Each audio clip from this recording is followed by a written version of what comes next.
que tiene cantamos. Cuando creo que no hay valor en mí, Dios lo encuentro en ti. No me rendiré, pues sé que tú nunca me dejarás, nunca me dejarás.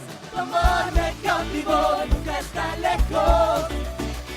Lo siento resonando como un eco. Tu amor me cautivó, nunca está lejos. Lo siento resonando como un eco en mi corazón.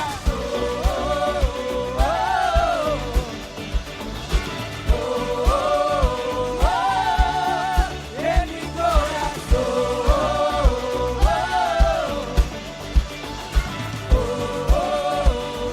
Vamos con tu voz. Cuando creo que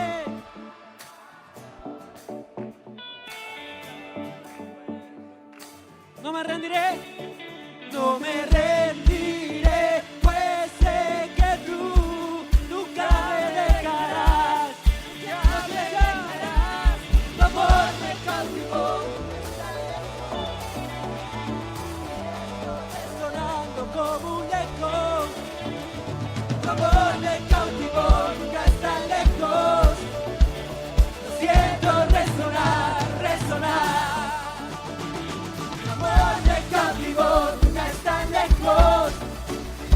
Lo siento resonando como un eco. Tu amor me cautivó, nunca está lejos. Lo siento resonando como un eco en mi corazón.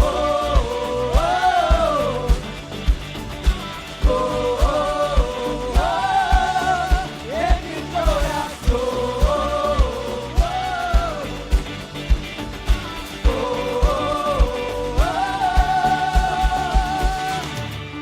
Date esas fuertes palmas ahí donde estás a Jesús. Cantamos un Dios incomparable.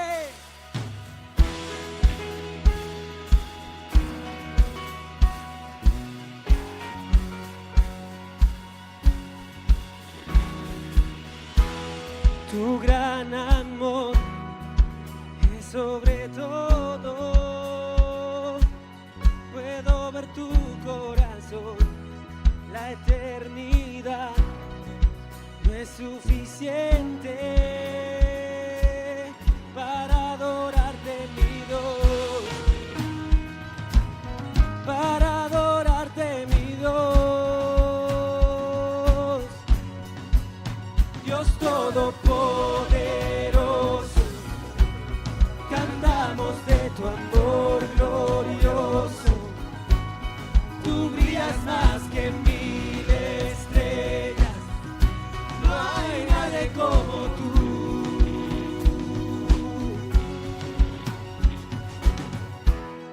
Con la creación te exaltamos, vivimos para adorar, no hay otro igual, nombre más alto, por siempre tú reinarás. Cantamos fuerte, por siempre tú reinarás, por siempre tú reinarás. Levantamos nuestra voz y cantamos Dios Todopoderoso, Dios Todopoderoso, cantamos de tu amor glorioso.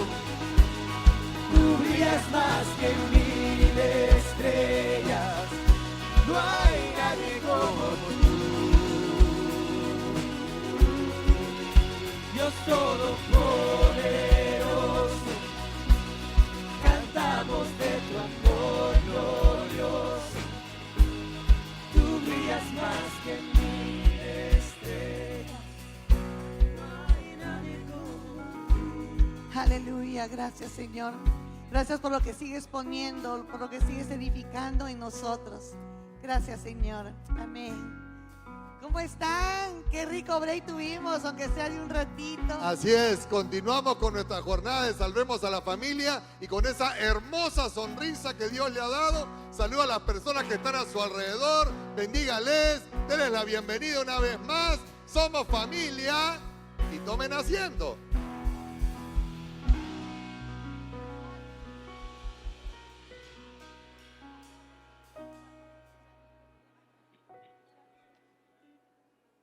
Qué lindo estar en Salvemos a la Familia una vez más. Estamos tan felices. Cuando empezamos con Guillermo fue increíble.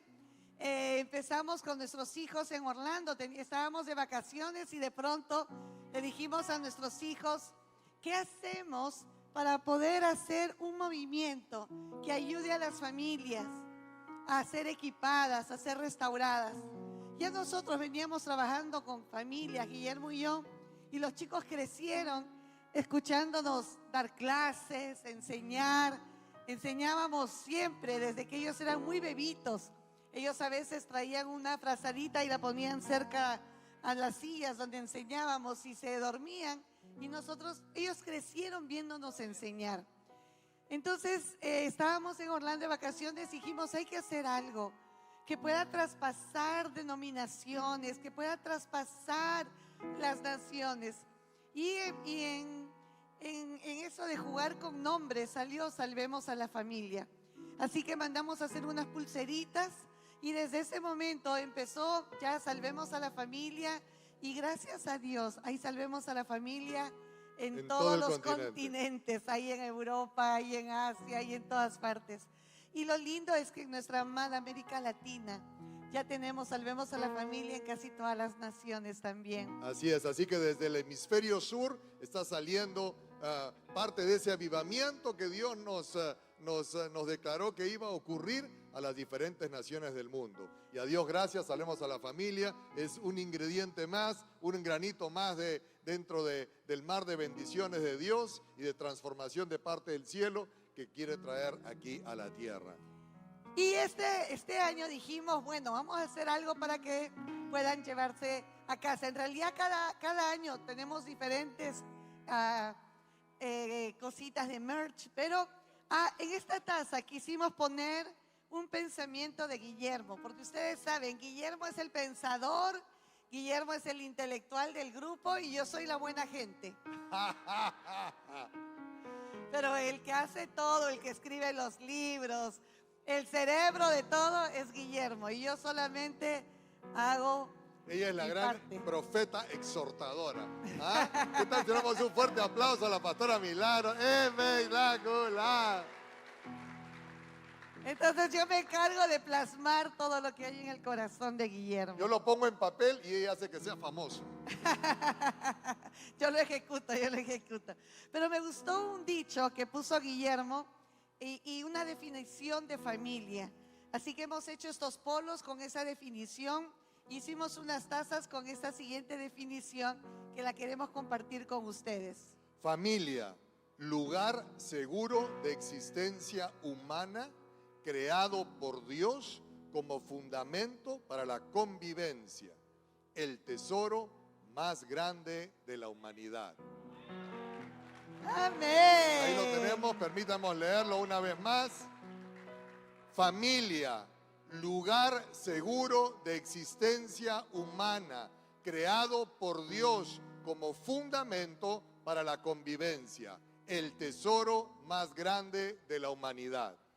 Repitan todos conmigo la última oración, ¿le parece?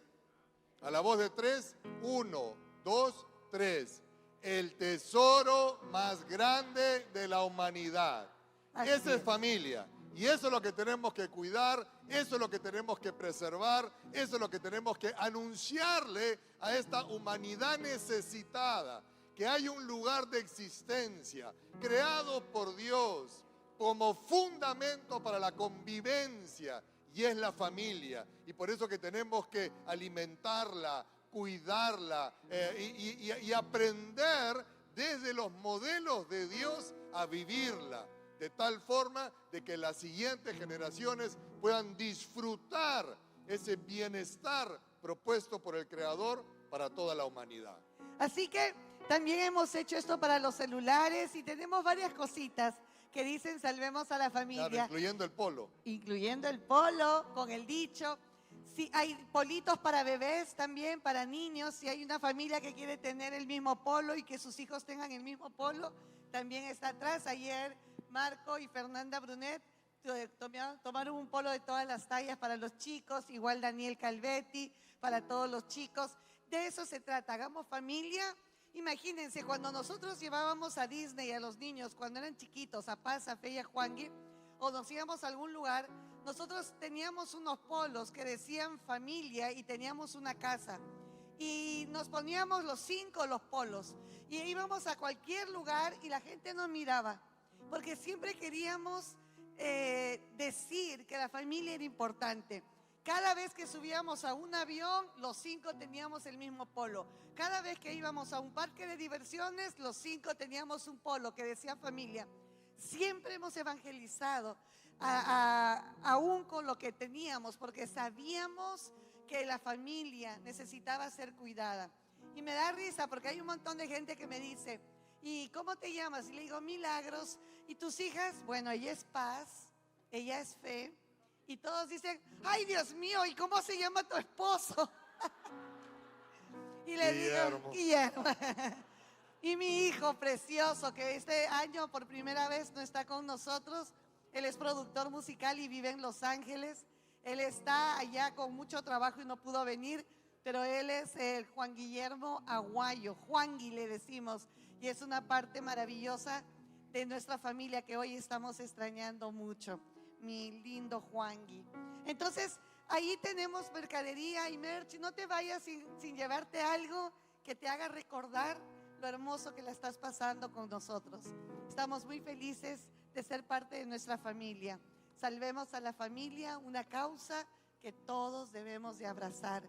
Y esta mañana estamos tan felices de poder presentar al siguiente expositor. Es un hombre que desde que yo escuché su primer video me quedé, oh, wow. Y cada vez que él postea algo, yo trato de ponerle no solamente mi héroe, porque literalmente es mi héroe. Cómo me encanta la gente que hace una revolución y que establece la verdad, ¿no? A mí me encanta la vida de Martin Luther King, me encanta la vida de todos aquellos que han hecho algo extraordinario. Personas simples, que no tenemos 5 ojos ni 10 brazos, 2 ojos, una boca, 2 oídos, 2 manos, normal, simple, pero que tienen un corazón grande para establecer la verdad sobre la tierra. Y esta mañana quiero que todos recibamos con un fuerte aplauso a Agustín Laje.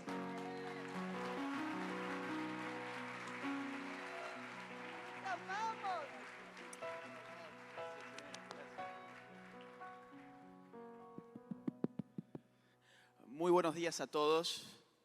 Gracias por estar aquí hoy con nosotros. Supongo que la mayoría estuvo en la conferencia de anoche. Bien, bárbaro.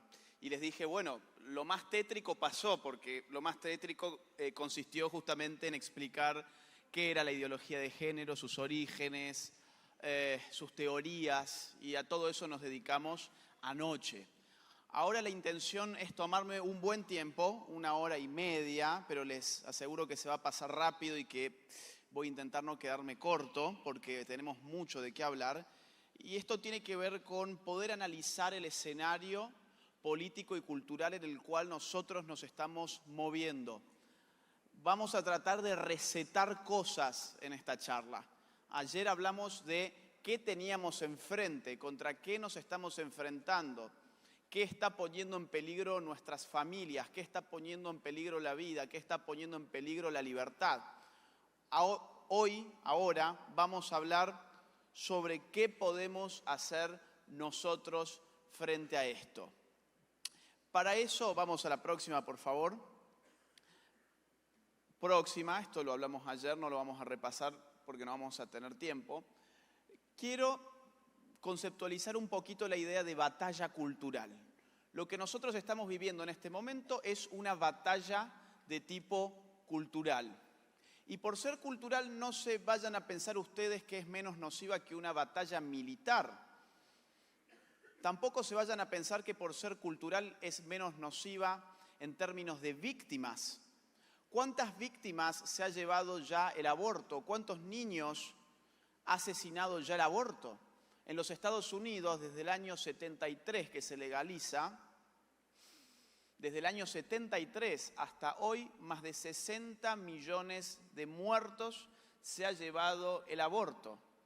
Las batallas culturales a menudo son más nocivas que las batallas militares porque por lo menos en las batallas militares escuchamos las bombas, escuchamos los disparos, vemos correr la sangre, vemos a los muertos en las calles. En las batallas culturales nos van matando de a poco sin que ni siquiera nos demos cuenta, porque lo que matan son los fundamentos de nuestras vidas, los fundamentos de nuestra libertad. ¿Qué es entonces una batalla cultural? Vamos a la próxima, por favor. Para definir una batalla cultural, lo primero que tenemos que saber es a qué nos referimos cuando hablamos de cultura.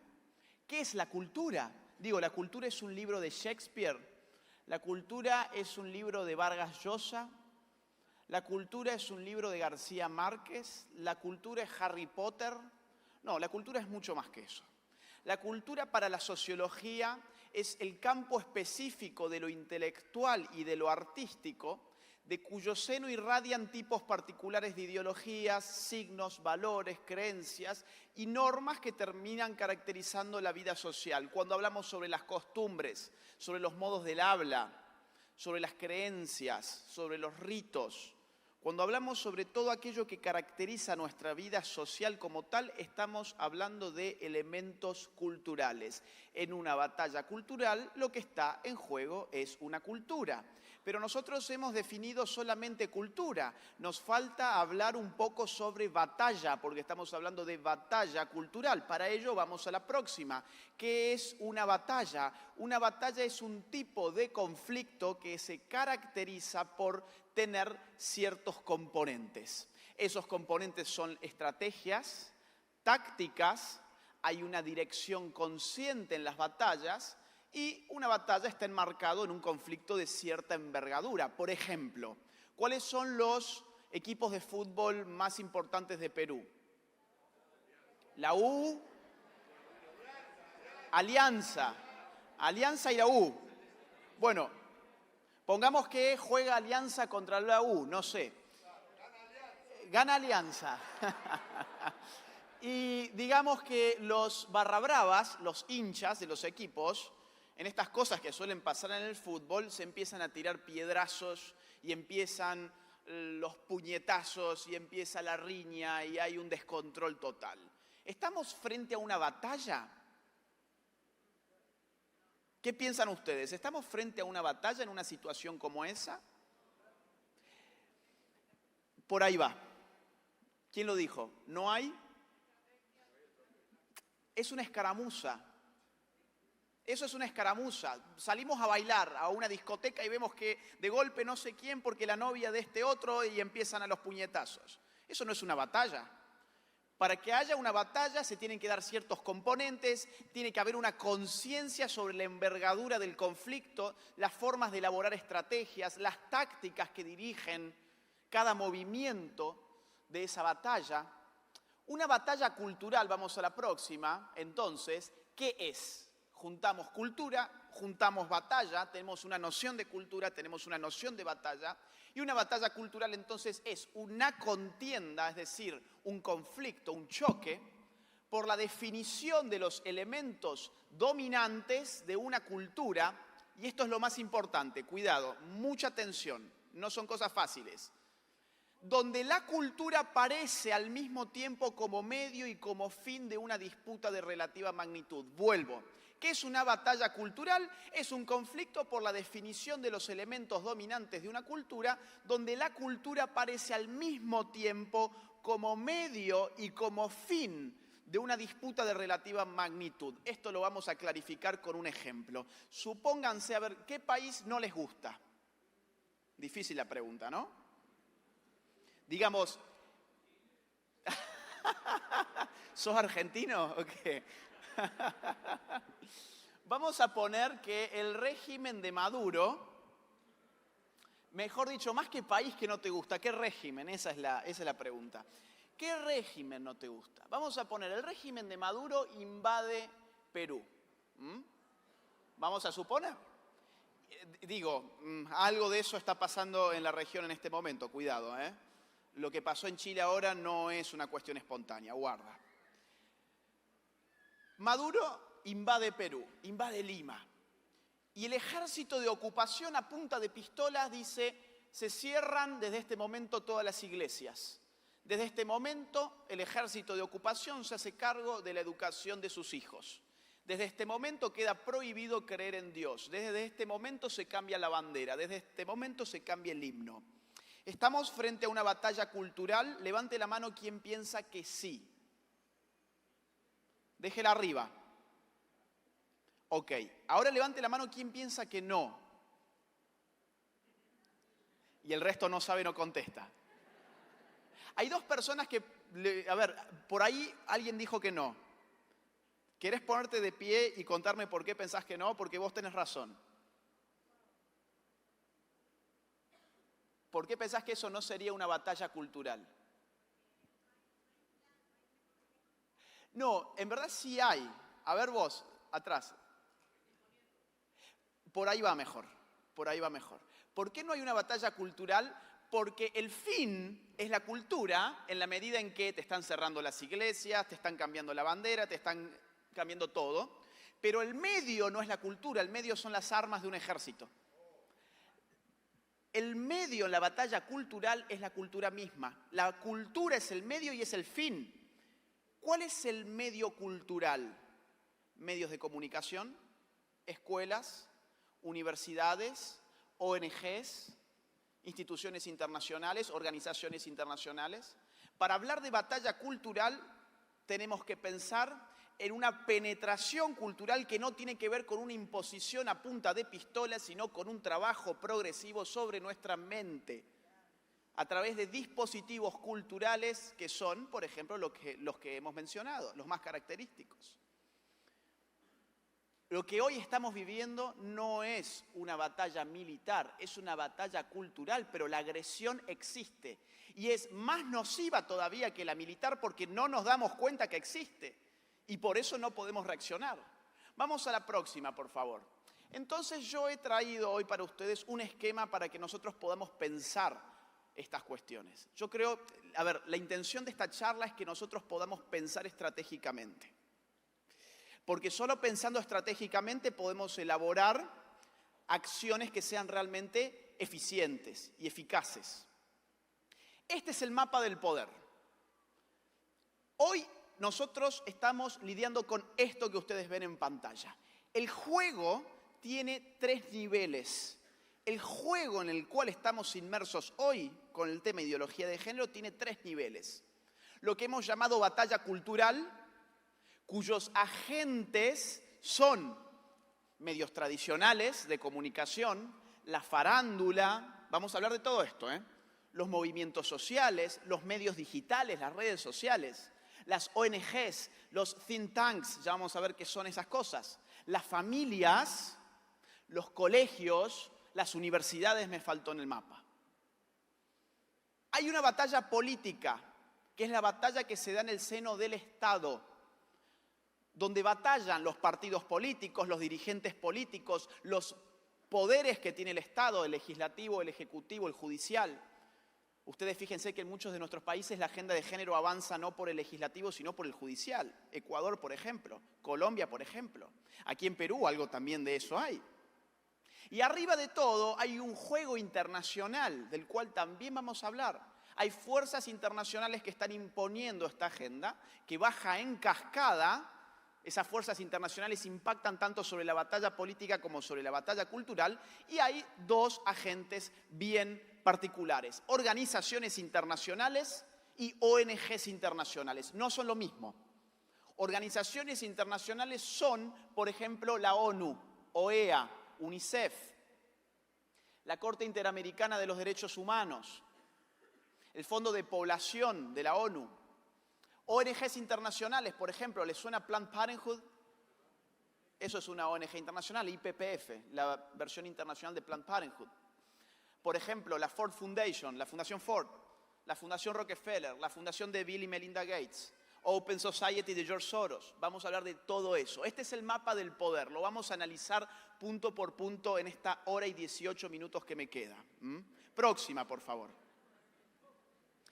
Agentes de la batalla cultural. Vamos a empezar por lo más bajo.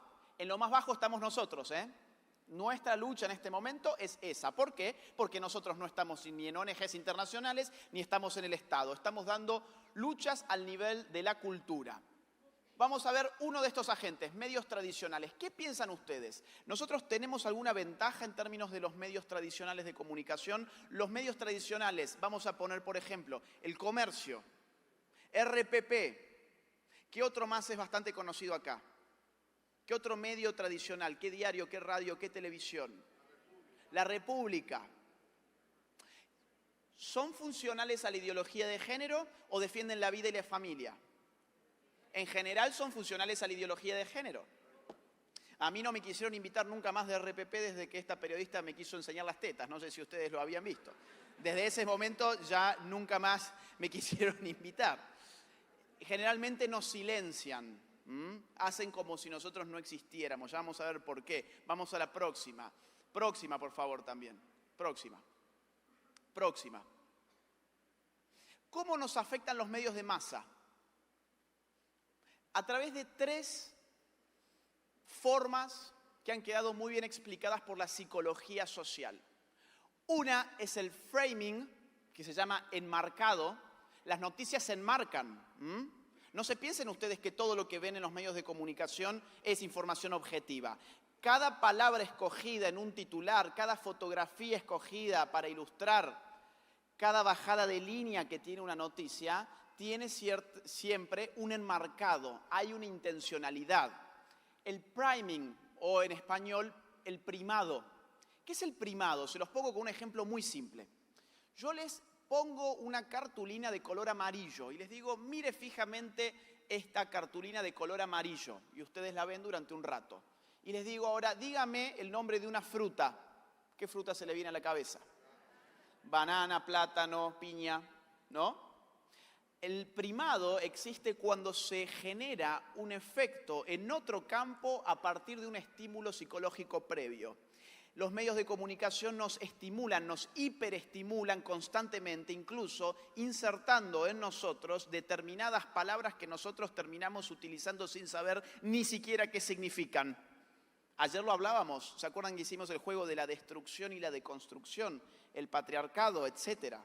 Todos ustedes ya recontra conocían todas estas palabras porque son las palabras que están siendo primadas en sus cabezas en este mismo momento.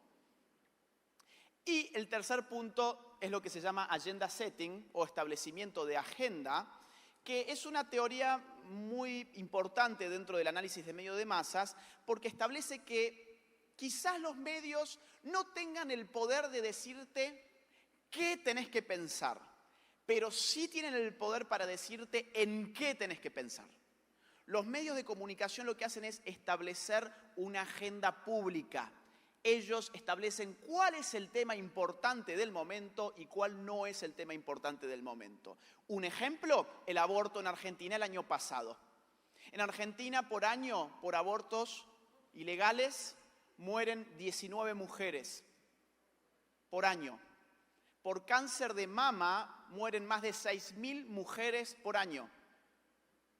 De hambre, en la Argentina se murieron el año pasado más de 500 mujeres. De hambre. Y el tema que nos mantuvo en un debate de un año entero, ¿cuál fue? El aborto. Era el problema de la salud pública argentina. ¿Por qué? Porque los medios de comunicación lo establecieron así en la agenda. No hay ningún pañuelito de ningún color para el cáncer de mama. Al Estado no le interesa la prevención de cáncer de mama, de cáncer de cuello de útero, que también está matando a miles de mujeres argentinas. El gran tema era el aborto, porque así se estableció en la agenda comunicacional. Vamos a ver algunos ejemplos de esto. Vamos a la próxima. Porque otro de los objetivos de esta charla, que van a ver que va a quedar corta, es que nosotros tengamos la capacidad crítica de analizar lo que vemos en los medios de comunicación para no tragarnos lo que los medios de comunicación nos venden. Ángela Ponce, habíamos hablado de este caso ayer, ¿se acuerdan? El titular que elige el Universal de México es Ángela Ponce, no me hizo mujer tener vagina. Acá tenemos un enmarcado clarísimo. Acá hay una selección de una idea fuerza, en un caso paradigmático, no me hizo mujer tener vagina. ¿Qué significa esto? Ser mujer no depende de tu biología. ¿Por qué? Bueno, porque Ángela Ponce no la hace mujer su biología, es mujer a pesar de su biología. Acá se ve claramente el enmarcado y evidentemente si uno no tiene la capacidad crítica para darse cuenta de esto, bueno, va a leer este titular y va a leer y consumir la noticia. Vamos a la próxima.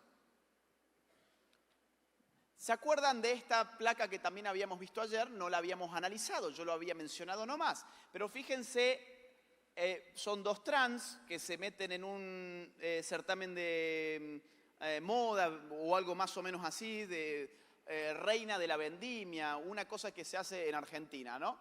Y la bajada de línea es Victoria Martínez y Paula Espinelo decidieron enfrentar los prejuicios y buscarán quedarse con la corona de Guaymallén. Acá hay un enmarcado clarísimo, o sea, son víctimas, han sido oprimidas estas chicas trans, pero han enfrentado los prejuicios y ahora tratan de ganar el certamen de mujeres bellas, ¿no? Las noticias se enmarcan y al enmarcarse nos bajan una forma de mirar las cosas. No hay información objetiva, siempre la información está mediada por un marco a través del cual nosotros miramos esa realidad. Próxima. Fíjense esto, este es el diario de izquierda paradigmático de Argentina, página 12. Los antiderechos están en campaña. ¿Quiénes son los antiderechos? ¿Se usa esa expresión acá ya? ¿Sí? Los pro vida. Claro, ellos no van a llamarnos a nosotros, los pro aborto no van a decir los pro vida, porque si nosotros somos los pro vida, ¿qué son ellos? Los pro muerte. Entonces se han inventado una palabrita muy interesante que es los antiderechos. Y la están repitiendo y repitiendo y repitiendo en la Argentina, si no acá también, para arrebatarnos a nosotros ese nombre tan hermoso que tenemos, que es el de estar a favor de la vida, de ser pro vidas. Entonces, ¿ahora qué somos? Antiderechos. Cuando la realidad es que nosotros somos los que verdaderamente defendemos los derechos humanos porque no puede haber, lógicamente, ningún derecho en aquel que está muerto. El derecho a la vida es el primer derecho por una razón totalmente lógica, que es que un muerto no tiene derecho a nada. Quienes tenemos derechos somos los seres humanos vivientes, los que estamos con vida. Luego, aquellos que defendemos la vida desde la concepción somos aquellos que defendemos realmente los derechos humanos, el primer derecho humano sin el cual ningún otro derecho humano tiene ningún tipo de sentido. Y fíjense acá dónde está el enmarcado además. El enmarcado está en la fotografía. A ver si alguien, porque vamos a hacer así, ida y vuelta, que esto no sea un monólogo. ¿Por qué ustedes piensan que se escogió esta fotografía para ilustrar la nota? A ver, alguien que se anime. A ver, ahí está. Fuerte. Por la abuelita. ¿Alguien más? Por el bebé de plástico. Muy bien. Excelente. Miren, una señora mayor. Otra señora mayor, otra señora mayor, un señor mayor. La foto es perfecta, porque ¿qué es lo que te ilustra? Ahí está. La idea es, la generación que defiende la vida es una generación que ya se está yendo, porque son los antiderechos que se han quedado en el pasado. Y si no, mira la foto. Y además nosotros tenemos un problema con nuestras simbologías muchas veces y no nos damos cuenta que hay símbolos que son fáciles de ridiculizar. Por ejemplo, el muñeco. A esta señora evidentemente ha ido con muy buena intención, con un bebé de plástico, pero digamos que se puede convertir muy fácilmente en el hazmerreír de los medios de comunicación y de las redes sociales. Entonces tenemos que, por más que a nosotros nos parezca algo muy tierno, evaluar políticamente qué tipo de simbología vamos a usar, porque si no, en Argentina ya este tipo de señoras las han denominado las locas de los bebitos, claro, porque aparecen con muñecos, ¿no? Entonces hay que empezar a cambiar la simbología. Vamos a la próxima, por favor. Sex Education, una serie de Netflix. No sé si alguien la conoce. Es una serie que se está poniendo muy de moda entre la juventud, donde los pro aborto y los homosexuales son tremendamente cool. Son los lindos, los exitosos, los simpáticos, los que tienen lo mejor en la vida, los que tienen futuro por delante. ¿Y los pro vida quiénes son? están caracterizados como los típicos nerds. Y son tan tontos los pro vida en la serie, por ejemplo, que para no perder la virginidad mantienen relaciones anales, para que ustedes se den una idea. Y entonces, claro, y la serie, en uno de sus capítulos, cuenta la historia de una chica que quedó embarazada y es adolescente y aparece el héroe de la historia, que ¿cómo se llama? Planned Parenthood. Entonces la chica puede recuperar todo lo bella que es, todo lo exitosa que puede ser, puede recuperar su vida yendo a Planned Parenthood. Planned Parenthood aparece obviamente en una situación, una especie de Rambo en Vietnam, ¿no? Algo más o menos así. Vamos a la próxima, por favor. Más enmarcados. La increíble transformación de un hombre de 52 años en una niña. Esto pasó en Canadá. Este señor ahora dice que tiene 6 años, que es una nena y fue adoptado por estos 2 señores de la foto. Yo personalmente no sé cuál de los 3 estará más loco, pero lo que sí estoy seguro es que este titular es completamente ideológico. ¿Por qué razón? Porque acá no se transformó nadie y tampoco tiene de increíble un señor que evidentemente tiene un problema psiquiátrico. Pero acá la cosa es decirnos, mira qué fantástico, es decir, la autopercepción puede no solamente modificar el género, sino también la edad. Y eso es algo que ya se está viendo en algunas partes donde esta ideología avanza más. Vamos a la próxima. La pedofilia es una orientación sexual como la heterosexualidad o la homosexualidad. Vamos a la próxima. Estamos viendo ejemplos de cómo la prensa... Miren este, de New York Times, La pedofilia es un desorden, no es un crimen. Ahora, el enmarcado está sobre todo en el dibujo. Fíjense el tamaño del dibujo, de la ilustración. Díganme qué es lo primero que ven cuando ven esta ilustración. De a uno, a ver, alguien que levante la mano y que me diga qué ve. Sí. Un hombre sufriendo, excelente. Por ahí había otro, Dinko. Un hombre sufriendo. Niños, en el fondo. ¿Un abuso ves? Un abuso. Bueno, ustedes saben que yo no veía un abuso y hubo una licenciada en Bellas Artes que una vez me dijo, esto está representando de hecho una relación sexual. Ese enriedo del cuerpo está representando una situación sexual. Yo no me daba cuenta, pero hay mucha gente que lo ve de esa forma. Ahora, les cambio la pregunta. ¿Qué siente el señor que me dijeron recién está sufriendo? ¿Qué otra cosa ven ustedes que siente? ¿Vergüenza? ¿Miedo? ¿Lucha? ¿Está reprimido? Yo lo veo nervioso, está sudando. Fíjense que está como casi llorando, con miedo. Es un crimen. Ahora, ¿qué sienten los niños? Cuesta más, ¿no? ¿Saben por qué cuesta más pensar en qué sienten los niños? Hay algo que les falta a los niños en el dibujo. ¿Qué les falta? Rostro. Ese es el punto. Los niños no tienen rostro porque el rostro es el vehículo de la empatía. Nosotros podemos empatizar en la medida en que vemos un rostro. ¿Por qué se piensan ustedes que cuando discutimos el aborto en los medios de comunicación o en el escenario público de la política no nos permiten bajo ninguna circunstancia mostrar un video de un aborto? El aborto es el único producto del mercado que no se puede mostrar antes de comprarlo. Es increíble, ¿no? ¿Por qué no se puede mostrar? Porque si le ponemos rostro a la víctima, vamos a empatizar con la víctima. Uno de los mandatos que tienen las enfermedades de Planned Parenthood es no hablar de esa cosa, ni siquiera en términos del feto. Bajo ninguna circunstancia se puede humanizar, lo que hay que hacer es cosificar. Por eso es que se habla de la bolsa de células o del saco de células.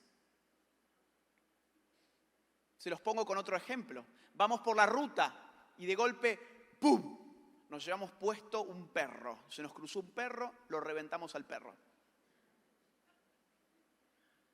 Hay gente, a ver, hay dos cosas por hacer. Hay gente que dice, uy, pobre perro, y sigue de largo. Y hay gente que dice, uy, pobre perro, bueno, lo voy a sacar de la ruta. ¿No? Ustedes saben que lo curioso es que las personas que hacen esto último, cuando se bajan del auto y van y ven el rostro del perro, reciben un shock psicológico mucho más fuerte que el que recibieron en el preciso momento de haber impactado al perro. Porque la empatía se adquiere a través del rostro.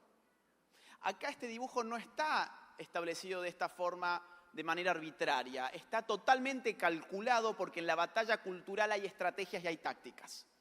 No hay cuestiones azarosas. Acá lo que se propone es una empatía dirigida hacia el pedófilo y no hacia sus potenciales víctimas. Y si no me creen, después busquen la nota por Google con ese título y léanla.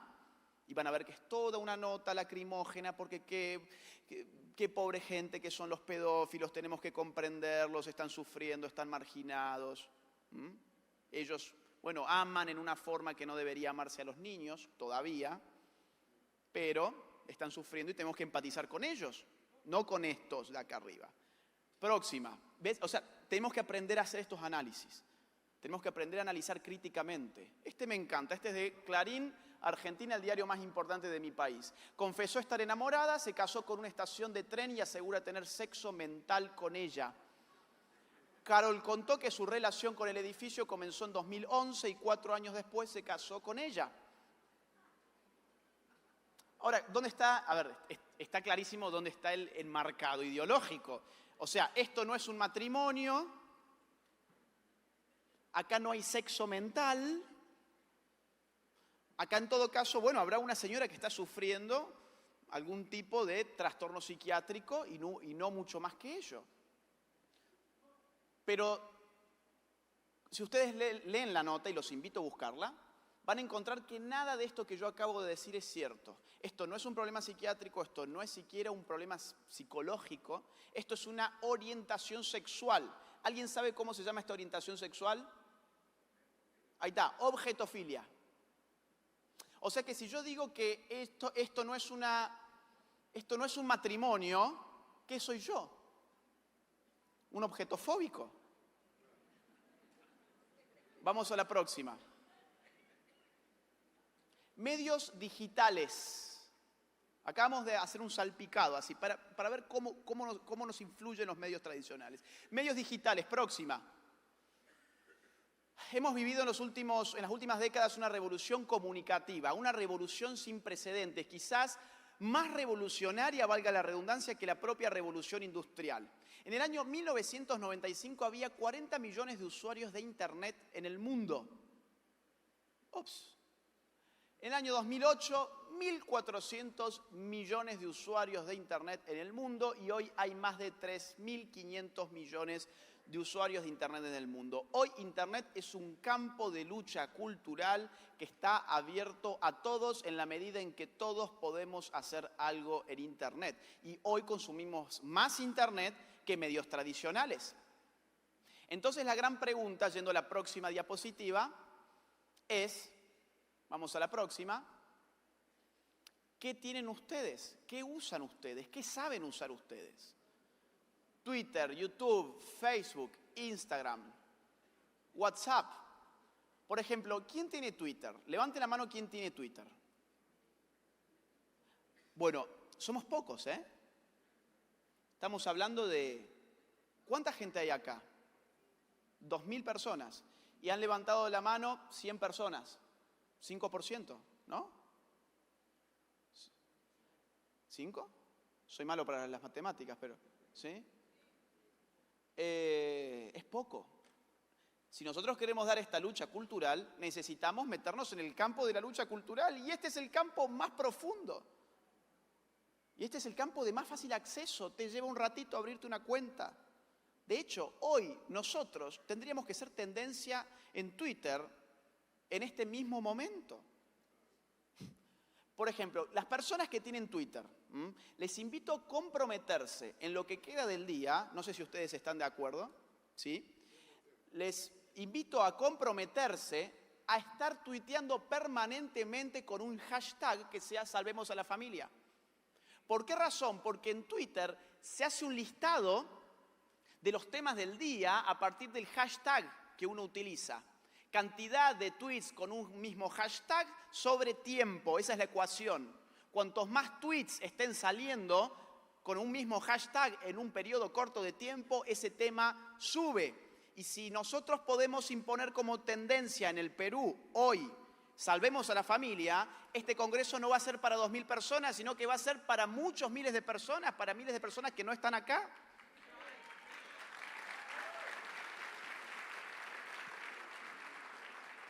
Esa es la forma de pensar la batalla cultural. Tenemos que ser ingeniosos. Entonces, por favor, de verdad se los pido, los que tienen Twitter y los que no tienen Twitter, ármense un Twitter.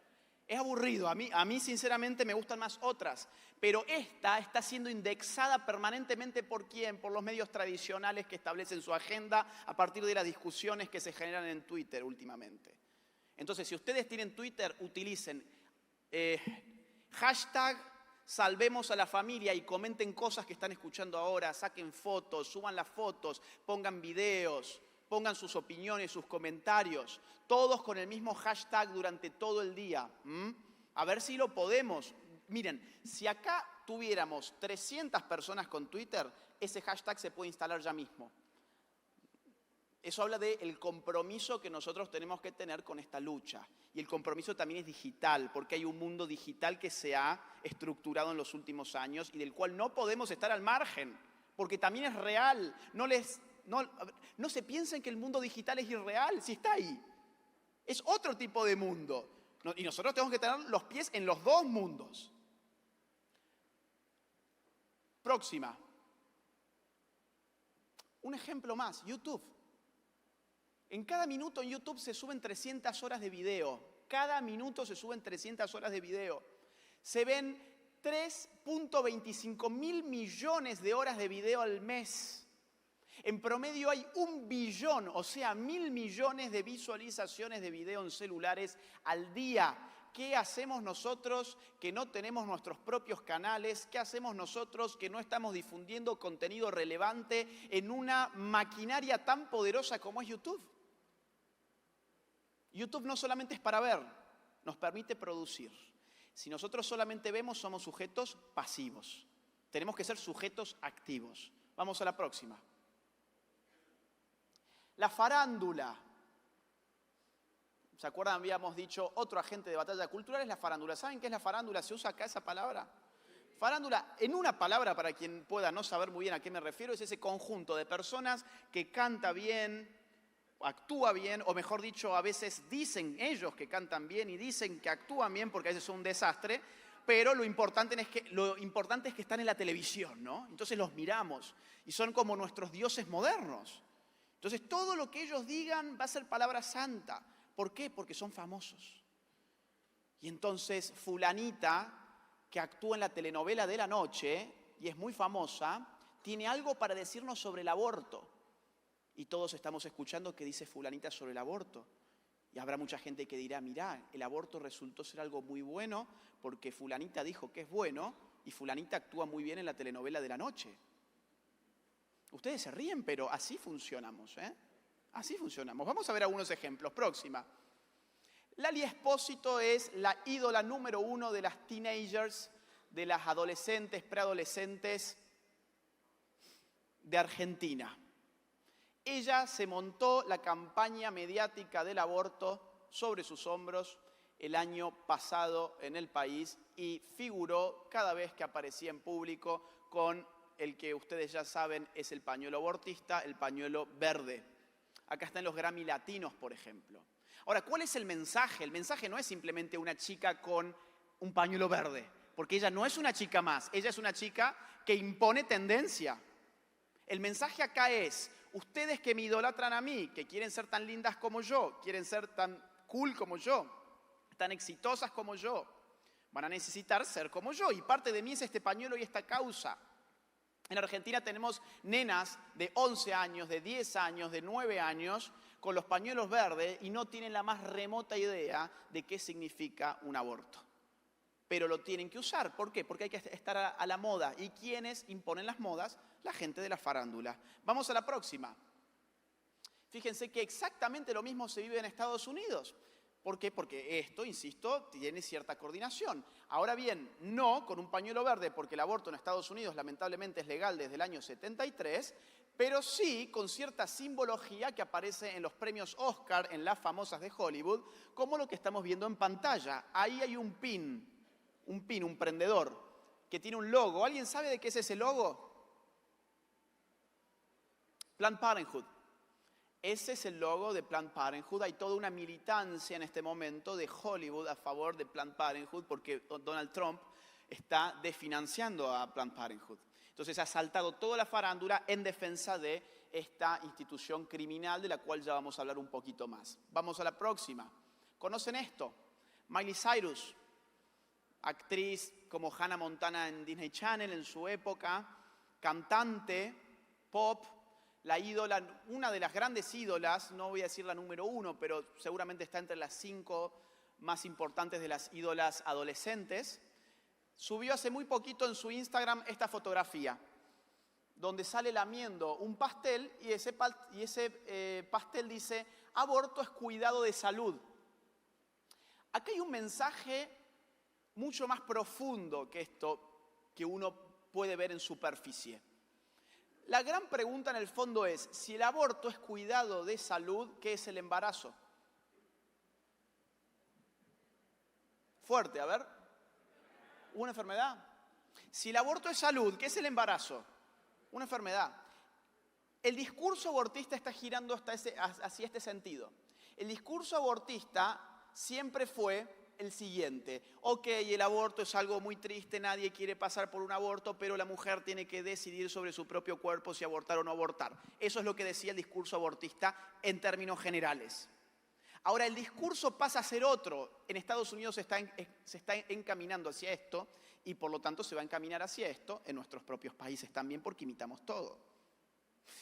Porque ¿qué está haciendo Miley Cyrus? ¿O qué representa esto? ¿Qué representa un pastel? Celebración, fiesta. Usamos los pasteles en momentos alegres. Hay todo un colorido rosa pastel, hay una imagen sexy de una mujer que es cool, que es exitosa, que es famosa, que está lamiendo el pastel y que encima nos dice que el aborto es salud. Acá hay un cambio discursivo enorme. El aborto ya no es un drama que quedará en la elección de la mujer, sino que el aborto es aquello que le devuelve la salud perdida a esa mujer que ha perdido su salud por estar embarazada y que ahora puede celebrar porque ha asesinado a su hijo y se ha realizado como ser independiente que es. Se ha liberado de las cadenas del patriarcado.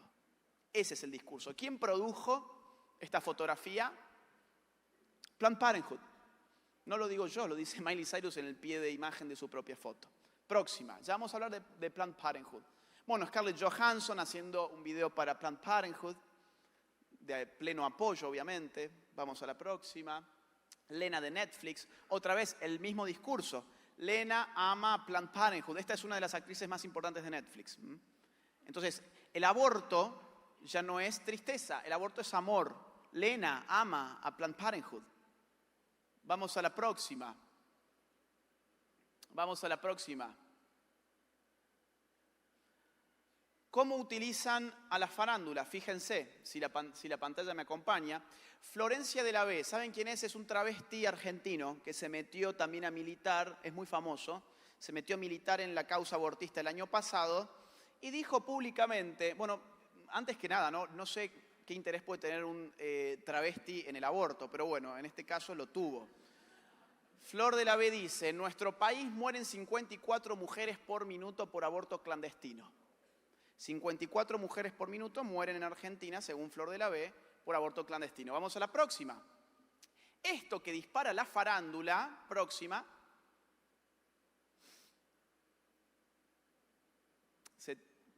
¿Se puede ir a la próxima? Ahí estamos. Esto que dispara la farándula, fíjense cómo empieza a correr como pólvora. Esa es la función. Ángel de Brito es en Argentina un chimentero, un farandulero del espectáculo que lo siguen 3.1 millones de personas y replica a 3.1 millones de personas. El movimiento que se armó con las actrices es muy fuerte, mueren 54 mujeres por minuto, dice Florencia de la B. La versión de espectáculos del diario más importante de Argentina replica 54 mujeres por minuto por aborto clandestino, mueren en la Argentina, bla, bla, bla.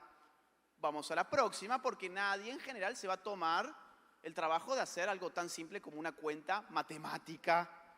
54 mujeres por 60 minutos que tienen una hora, por 24 horas que tiene un día, por 365 días que tiene un año, nos da que por año se mueren más de 28 millones de mujeres en la Argentina. El gran problema es que no tenemos 28 millones de mujeres siquiera para matar.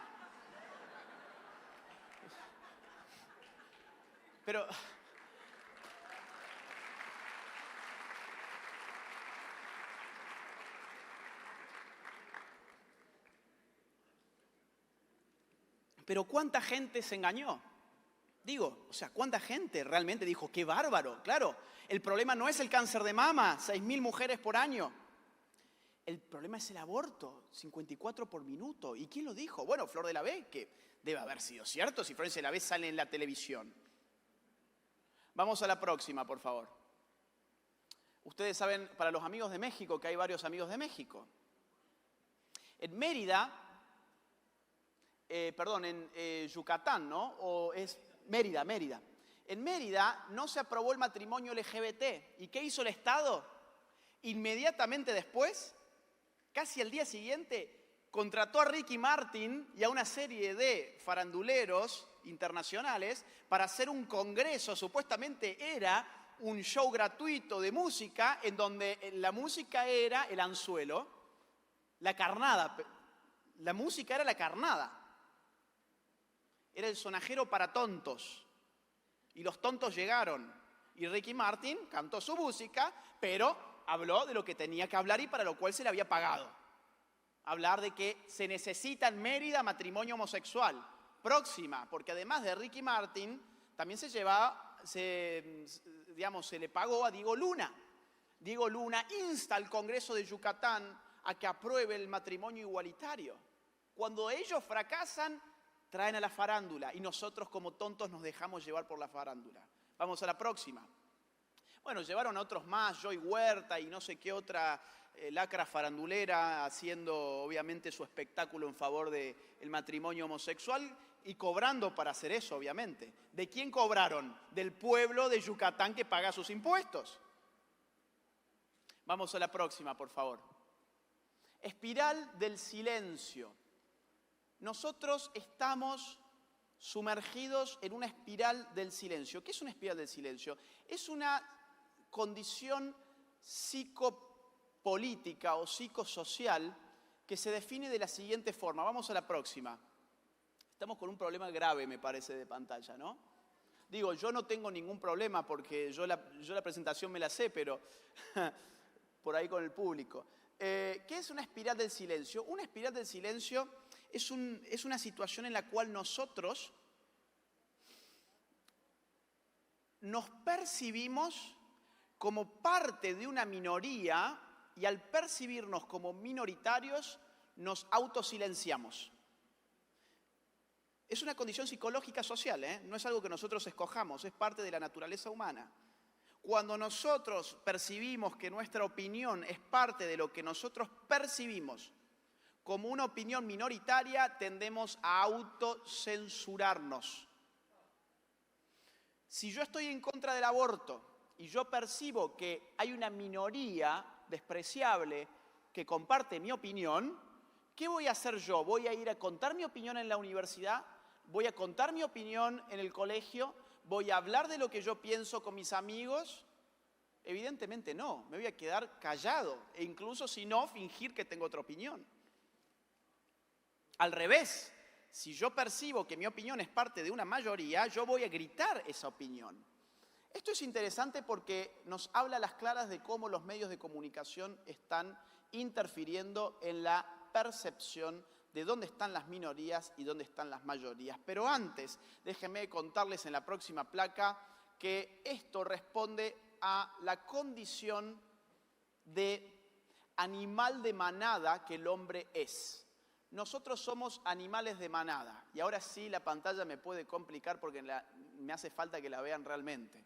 Les voy comentando. Solomon Asch fue un psicólogo social que hizo un experimento para encontrar de qué manera el grupo condiciona nuestras opiniones. Entonces Solomon Asch, síganme con esto porque es muy interesante y muy importante. Solomon Asch reunió muchos grupos, pero cada grupo tenía 8 personas. De esas 8 personas, 7 eran sus cómplices. Una era la verdadera rata de laboratorio a la cual Solomon Asch iba a investigar en su opinión. Entonces, ¿qué hacía Solomon Asch? Ponía a los 8 frente a 2 placas, como las que ustedes no están pudiendo ver en pantalla en verdad.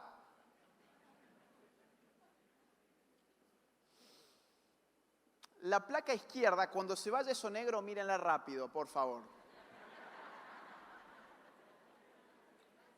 Porque necesito que vean las longitudes de las líneas. Ese es el problema. Ahí está, rápido, rápido. La de la izquierda, ¿ah? ¿Y cuál es la consigna? Diga usted cuál de las 3 líneas A, B o C se parece más a la línea de la izquierda y se me fue la pantalla. Bien, C. Todos saben que es C. C es exactamente igual que la línea que nos aparece aislada en la placa de la izquierda. La respuesta correcta para quien no llegó a ver es C y es evidente. Entonces el chiste no era preguntarle a todo el grupo al mismo tiempo como yo se los pregunté a ustedes. Lo que hacía Solomon Asch era poner 7 cómplices antes del octavo, siendo el octavo la verdadera rata de laboratorio del experimento. Entonces los 7 estaban instruidos para dar a propósito una respuesta incorrecta. Decían, no, mirá, la línea que más se corresponde con la de la izquierda es B. B es idéntica a la línea de la izquierda. Venía el segundo y el segundo decía, sí, la verdad es que B es igual que la línea de la izquierda, ¿no te das cuenta? Es exactamente la misma. Venía el tercero y decía, y la verdad es que hay que ser muy tonto para no darte cuenta que B es igual que la línea de la izquierda. Y el quinto habrá dicho, hay que ser muy homofóbico para no darte cuenta que B es igual que la línea de la izquierda, ¿no? Y así sucesivamente. Y llegaba el octavo. Y el octavo, ¿qué piensan ustedes que decía? En el 80% de los casos decía B, en algo totalmente evidente. Con lo cual la conclusión del experimento fue significativa. Es decir, estamos dispuestos a sacrificar lo evidente, la verdad. Estamos dispuestos a sacrificar nuestras opiniones, nuestras creencias, por la presión de lo que nosotros percibimos que es la opinión de la mayoría. ¿Quién tiene poder para incidir en nuestra percepción de dónde están las mayorías y dónde están las minorías? Los medios de comunicación. ¿Cómo lo hacen? Muy simple. Se arman marchas pro vida, marchas pro familia. Y en general los medios no van. Y cuando van, ¿qué hacen? Te sacan la peor foto que te puedan sacar. En el espacio donde más dispersada esté la gente, ahí van y te sacan la foto. Y buscan además a las señoras mayores para sacarles las fotos. Armen ustedes una marcha LGBT, feminista o pro aborto. Aunque sean 5, van a tener más periodistas que los 5 que ustedes son. Y les van a sacar las fotos de todos los ángulos para que parezca una cosa increíble. Síganme los que no me siguen, los invito a que me sigan en las redes sociales porque yo siempre subo muchas cuestiones de cómo engañan los medios en estos sentidos. Y tengo muchos ejemplos subidos en internet donde con una toma desde arriba se ve que son 20 y la toma que el diario publicó parece que fuese una columna de millones. Pero alguien los enfocó desde un edificio y eran 20. Si nosotros nos dejamos guiar por la percepción de la mayoría que construye el medio de comunicación, nos vamos a sentir una minoría. Y si nos sentimos una minoría, ¿qué vamos a hacer? Según la espiral del silencio, nos callamos la boca, nos autocensuramos. No hace falta que alguien venga a censurarnos, nosotros mismos nos censuramos. Próxima. Y entonces, ¿cuál es el efecto de todo esto? Lo que ven en pantalla. Lo que les comenté recién, nenas de 9 años, 10 años, 11 años, militando para este tipo de causas porque perciben que las mayorías están ahí y que ellos tienen que ser parte de las tendencias. Próxima. Los movimientos sociales. Vamos a dejar esta placa acá porque la gran pregunta que yo tengo para hacerles a ustedes, a ver si nos seguimos con esto es, ¿nosotros tenemos movimientos sociales? Hemos dicho que no tenemos farándula, hemos dicho que no tenemos medios de comunicación tradicionales, hemos dicho que tenemos una gran labor en los medios digitales por hacer. Medios sociales. ¿Tenemos movimientos sociales? ¿Sí? ¿Cuáles se les ocurren? Ahí va. Con mis hijos no te metas es uno. Y salvemos a la familia. Salvemos las dos vidas. Vamos ahora sí a la próxima. Estos son nuestros movimientos sociales hoy. Salvemos las dos vidas, con mis hijos no te metas. Dentro de lo cual está salvemos a la familia también, obviamente. ¿Cuáles son los movimientos sociales de ellos? La campaña del aborto, el pañuelito verde, el abortismo, el feminismo, y de alguna forma el abortismo es una parte del feminismo, y el lobby LGBT. Nosotros en este campo entonces no estamos tan mal. Digo, tenemos dos movimientos sociales. Hay que esforzarse para que crezcan. Y para que crezca, el movimiento social necesita gente comprometida. Y necesita estar siempre activo. Vamos a la próxima. Entonces, ¿qué hacer? Un listado de cuestiones prácticas. Vamos a la próxima. ¿Qué hacer en la batalla cultural? Familias, hablar con los hijos. Si usted no le dice a su hijo lo que está pasando, si usted no educa a su hijo, quien va a educar a su hijo es Netflix, es Miley Cyrus, es el Estado. ¿Cómo hablar con el hijo? No me va a dar mucho tiempo para extenderme más. Y tampoco tengo hijos, pero tengo una idea. Yo creo que a los hijos hay que vacunarlos. ¿Cómo funcionan las vacunas? Rápido lo voy a decir. ¿Cómo funcionan las vacunas? ¿Cuál es la lógica de la vacuna? Te inyecto un virus desactivado, para que cuando el verdadero virus entre, tus anticuerpos estén funcionando. Esa es la lógica de la vacuna. ¿Cómo podemos aplicar la lógica de la vacuna con nuestras familias? Diciendo todo aquello que debemos decir antes que se lo diga el verdadero virus. Nosotros inyectamos un virus desactivado. Hijo, está pasando esto. A vos en el colegio te van a decir esto, esto, esto y esto. Nos anticipamos al virus, pero se lo decimos nosotros. Y le damos ya la respuesta además. Y esto es mentira por esto, esto, esto y esto otro. Y a vos te están atacando. A vos te van a atacar cuando te digan esto. Entonces quizás tu hijo diga, qué loco que se volvió mi padre, ¿por qué me está diciendo estas tonteras? Pero el día en que el virus llegue y que escuche todo eso que el padre le anticipó en el colegio, ¿con quién se va a rebelar el chico? ¿Con el padre o con el colegio? Con alguien se tiene que rebelar, ¿eh? Los jóvenes se rebelan. Elijamos. ¿Queremos que se rebelen contra lo malo o contra lo bueno? ¿Contra el padre o contra quien lo está adoctrinando? Si no lo vacunan ustedes de alguna manera, entonces se lo van a adoctrinar. Colegios, ejercer presión organizada, armar reuniones de padres, tener comunicación con los padres de los amigos de nuestros hijos, armar grupos de WhatsApp, hablar con los directivos, pedir reuniones con las maestras, controlar los manuales, controlar lo que escribe el niño en el cuaderno, lo que se le dicta en las clases, hacerle un seguimiento. En las universidades, resistir inteligentemente. No hace falta todavía kamikazes. No se inmolen los que están en las universidades. Necesitamos profesionales, no estudiantes crónicos. Y si ustedes se meten duro contra quien les está dando clases, es posible que los tenga como estudiantes crónicos para siempre, ¿eh? Digo, hay una relación de poder de la cual nunca se habla en las universidades, que es del docente hacia el alumno, en la cual si vos le discutís al docente, en ciertos casos te podés terminar quedando con esa materia de por vida. Hay veces en la universidad que uno va a tener que decir cosas en las que no cree, pero lo necesita hacer para poder salir en algún momento de ahí con un título en la mano. Y uno no va a convencer al profesor, nunca, porque al profesor se le está pagando para que lo convenzan a uno. Uno en todo caso debe compartir sus ideas con el resto de la clase en el momento en el cual se pueda hacer. Si no se puede con una materia en particular, será en el patio, en el recreo. No es quedarse callado, es ser inteligente, es resistir con inteligencia. Formación, volver a la lectura. Los videos están excelentes. Son divertidos, tienen soniditos y dibujitos que aparecen. Pero eso es información ya masticada, ya digerida. Nosotros necesitamos digerir nuestra propia formación. Y eso te da el libro. Muchos jóvenes me dicen, a mí me gustan los videos porque leer me aburre. ¿Quién te dijo que leer era para divertirte? Para divertirte anda a jugar al fútbol. Para divertirte anda al cine o anda a tomar una cerveza con un amigo, no sé, anda a bailar.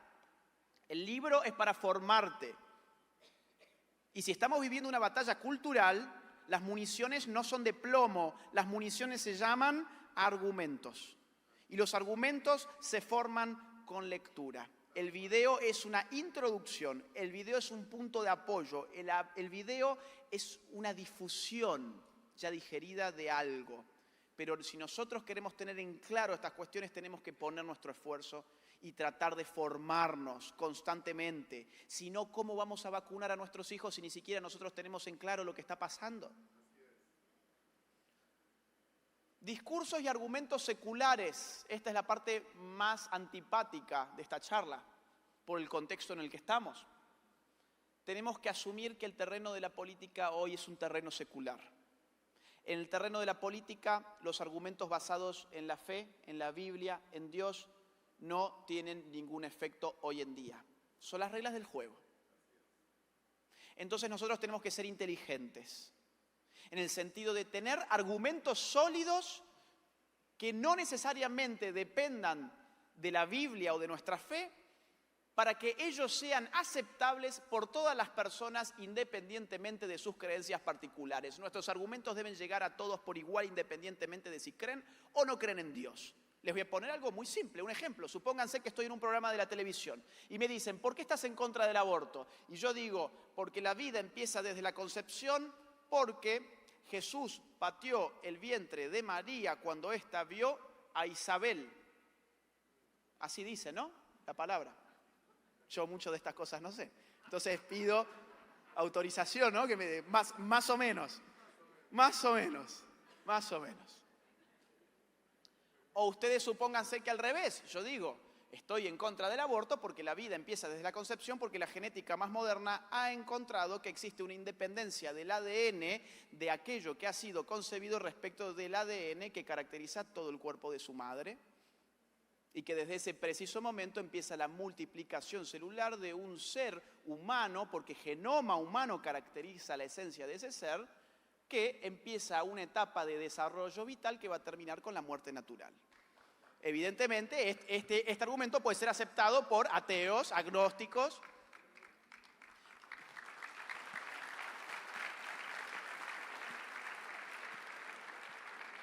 Entonces, podemos, de alguna forma,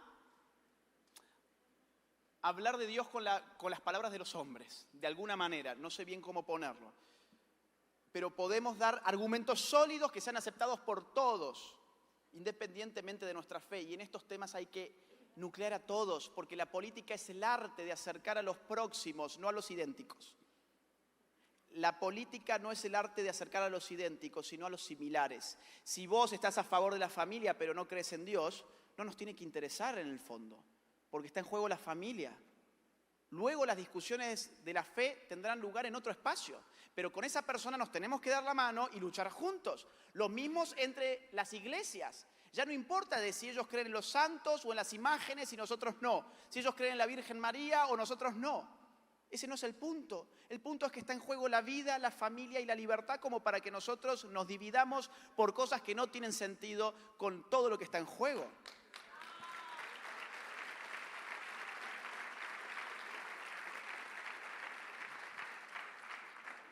Think tanks. Urgen centros de estudios. ¿Qué es think tank? Es un tanque de pensamiento, un modelo norteamericano que impacta mucho sobre la política. Son tanques que piensan, son grupos humanos que están dispuestos las 24 horas para pensar, generar ideas, argumentos, datos. Nosotros no podemos depender para armar nuestros argumentos siempre en función de los datos que nos da el enemigo.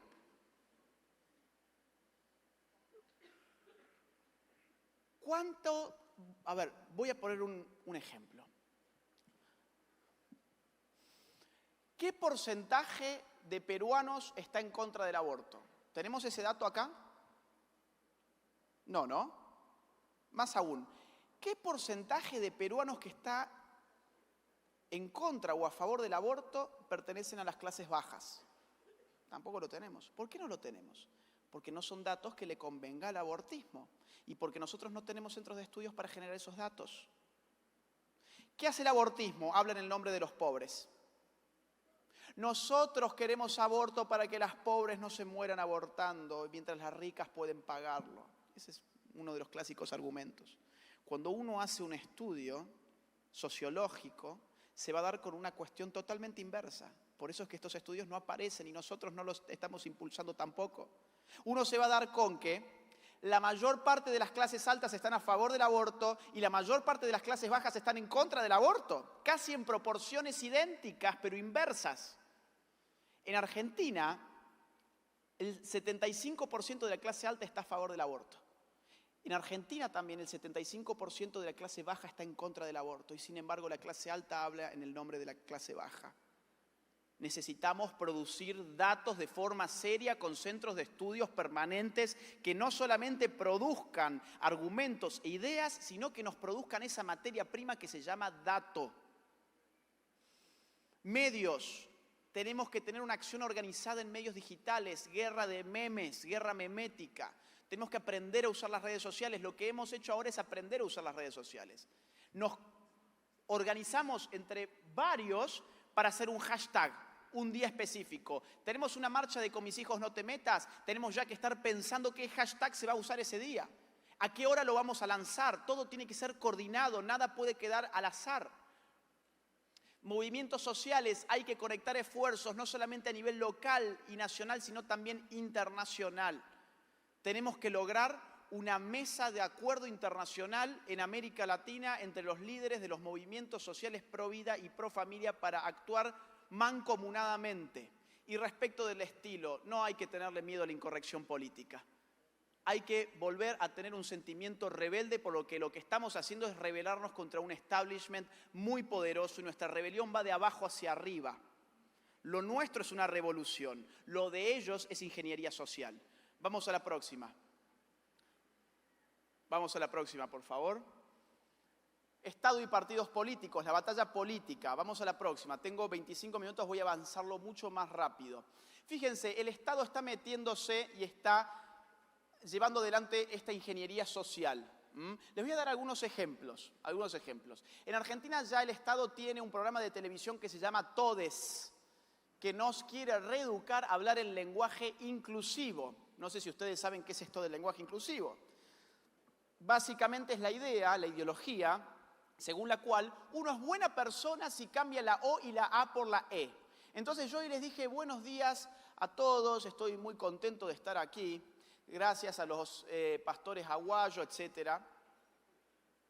Yo fui muy mala persona, porque solamente me estaba refiriendo, según esta ideología, a los hombres heterosexuales de la sala, porque ni siquiera basta ya con decir hola a todos y a todas. Hoy es todes. Lo que yo tendría que haber dicho es hola a todes, muy buenos días, o muy buenos días, no sé bien. Estoy muy contente de estar aquí, porque de esa forma ustedes van a poderse sentirse todos incluidos y este mundo va a ser un mundo mejor. Vamos a hacer un mundo mejor cambiando la O y la A por la E. Nunca fue tan fácil hacer de este mundo un mundo mejor y nunca fue tan fácil tratar de estúpida a la juventud. Porque realmente hay que ser, y perdón por la palabra, sé que estamos en un marco de amor, etcétera, pero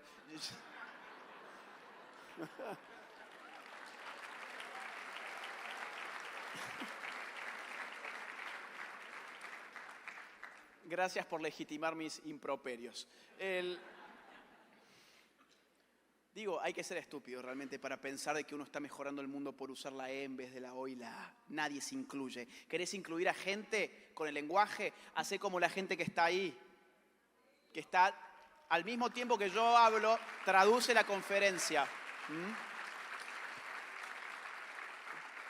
Claro, pero para hacer lo que ella hace, uno tiene que estudiar mucho tiempo. Uno tiene que dedicarse a eso. Uno tiene que esforzarse, dar su vida en eso. Ahora, cambiar la O y la A por la E, no. Y aparte, eso no es algo cool, ¿o no? En cambio, salir por la televisión diciendo hola a todes es algo re cool, es algo fantástico. En serio, cuando la juventud está en el marco de una crisis moral que en algún momento va a explotar y a todo esto le va a salir el tiro por la culata, ¿eh? Vamos a la próxima. Vamos a la próxima. Fíjense, en Canadá, por ejemplo, se aprobó una ley que castiga severamente a quienes usen pronombres de género equivocados. 6 meses de cárcel para aquel que use un pronombre de género equivocado. ¿Qué significa eso? Si yo les digo yo soy Agustín y ustedes me tratan... Perdón, yo soy Agustín, de hecho. Si yo les digo...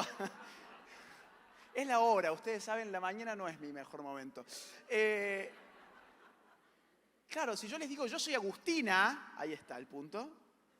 Yo soy Agustina y ustedes me tratan de él en vez de ella, ustedes están usando un pronombre de género equivocado respecto no de mi realidad, sino de mi autopercepción. Y hemos visto ayer que lo que define nuestra sexualidad para la ideología de género es la autopercepción. Entonces, en Canadá, vos por hacer semejante cosa ya podés tener hasta 6 meses de prisión. ¿Se dan cuenta que la ideología de género no es una invitación amable? No es una propuesta, no es ni siquiera no es un tema ni siquiera abierto a debate, ¿eh? Es una imposición, como se impone a través del Estado, a través de las leyes. Si nosotros no nos metemos en ese terreno, entonces ellos van a seguir legislando de esta forma. Y ya vemos cómo están socavando las libertades individuales, con la excusa de la diversidad, la tolerancia, la pluralidad, que es lo mismo que avasallan con toda su legislación autoritaria. Y mientras tanto nosotros encerrados en los templos y en nuestras casas, pensándonos que la política era algo malo. Quienes han hecho la política han sido quizás personas malas, pero la política es intrínseca a la condición humana. ¿Por qué razón? Porque vivimos en polis, en ciudades. La política es inevitable. Lo que es evitable es la maldad en la política, en la medida en que los buenos nos metamos en política. Ese es el punto. Próximo.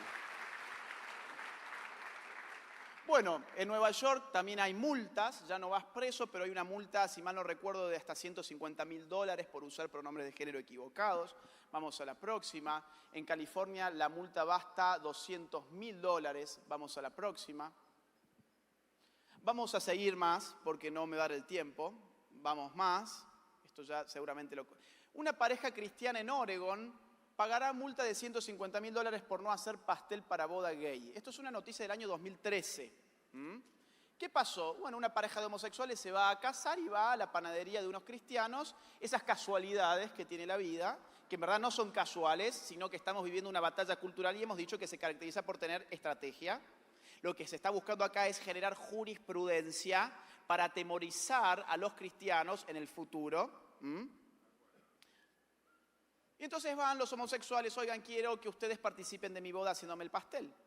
Y los cristianos dicen, mire, aquí usted en Oregon se puede casar con una persona de su mismo sexo, pero nosotros, por razones de fe, no queremos ser parte de la boda. Puede ir a buscar cualquier otra panadería de la ciudad. Ellos dicen, no, nosotros queremos que ustedes sean los panaderos. Ustedes queremos que ustedes formen parte de nuestra boda. Pues resulta que nosotros no queremos. Ah, no, entonces voy a ir con papá Estado, que papá Estado es el papá del LGBT, porque sin Estado no hay ideología de género. Es demasiado ridícula la ideología de género para ser aceptada espontáneamente, solamente se acepta con la fuerza. Entonces, le quieren hacer pagar una multa de $150.000 a estos pobres hombres, a los cristianos. Empiezan a apelar, en todas las instancias van perdiendo, y con todo lo costoso que es llevar en Estados Unidos adelante un proceso judicial. Abogados, tramiterío, burocracia. Finalmente llega hasta la Corte Suprema de Justicia, donde finalmente y afortunadamente falla a favor de los cristianos, pero no nos engañemos. ¿Por qué fallan a favor de los cristianos? Porque estamos en la época de Donald Trump. Si hubiésemos estado en la época de Hillary Clinton, quizás estas dos personas terminan presos, ¿ok? Entonces la política es importante. Las variables políticas son importantes para la libertad. Vamos a la próxima. Vamos a la próxima, por favor.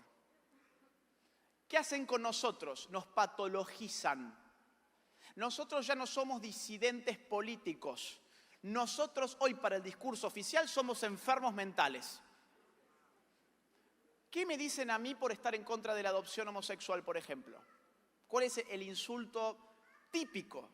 ¿Qué soy yo por estar en contra de la adopción homosexual? Homofóbico.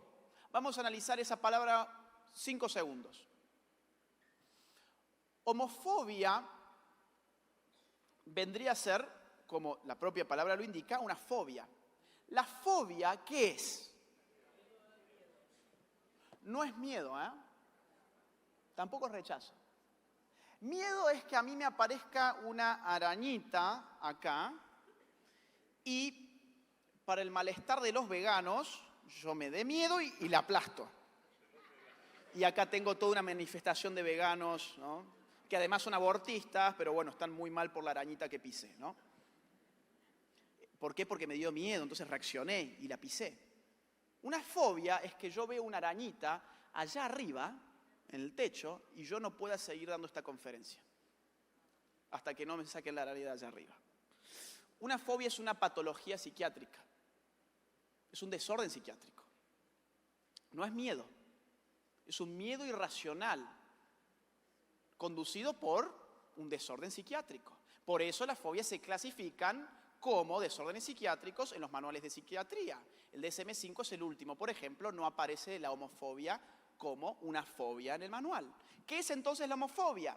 Es una palabrita que muy inteligentemente el lobby ha impuesto para descalificarnos a nosotros en tanto que disidentes políticos. Ya no somos más disidentes políticos, somos enfermos mentales. Porque el que tiene una fobia es un enfermo mental. Nosotros no estamos a favor del lobby LGBT, del matrimonio homosexual, de la adopción homosexual. No somos personas que pensamos distinto. Pensamos de esta forma porque tenemos un problema mental.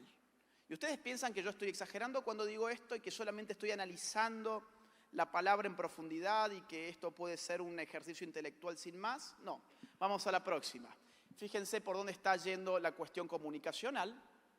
Una enfermedad psicosocial, la homofobia. Los amigos de Costa Rica de aquí seguramente conocen este medio, elpaís.cr.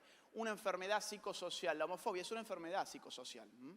Vamos a la próxima, vamos con un medio de más relevancia, BBC, ubican la BBC, uno de los medios más importantes del mundo. ¿Es la homofobia una enfermedad? Titula.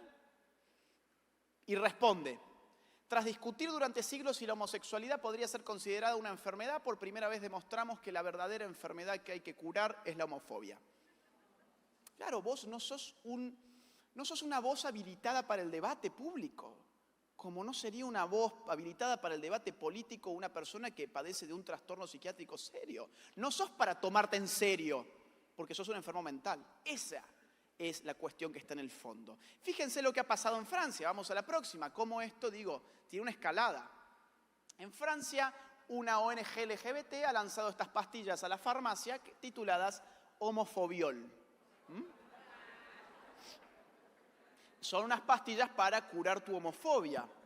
A mí ni con una sobredosis me la van a quitar, así que yo no estoy muy preocupado.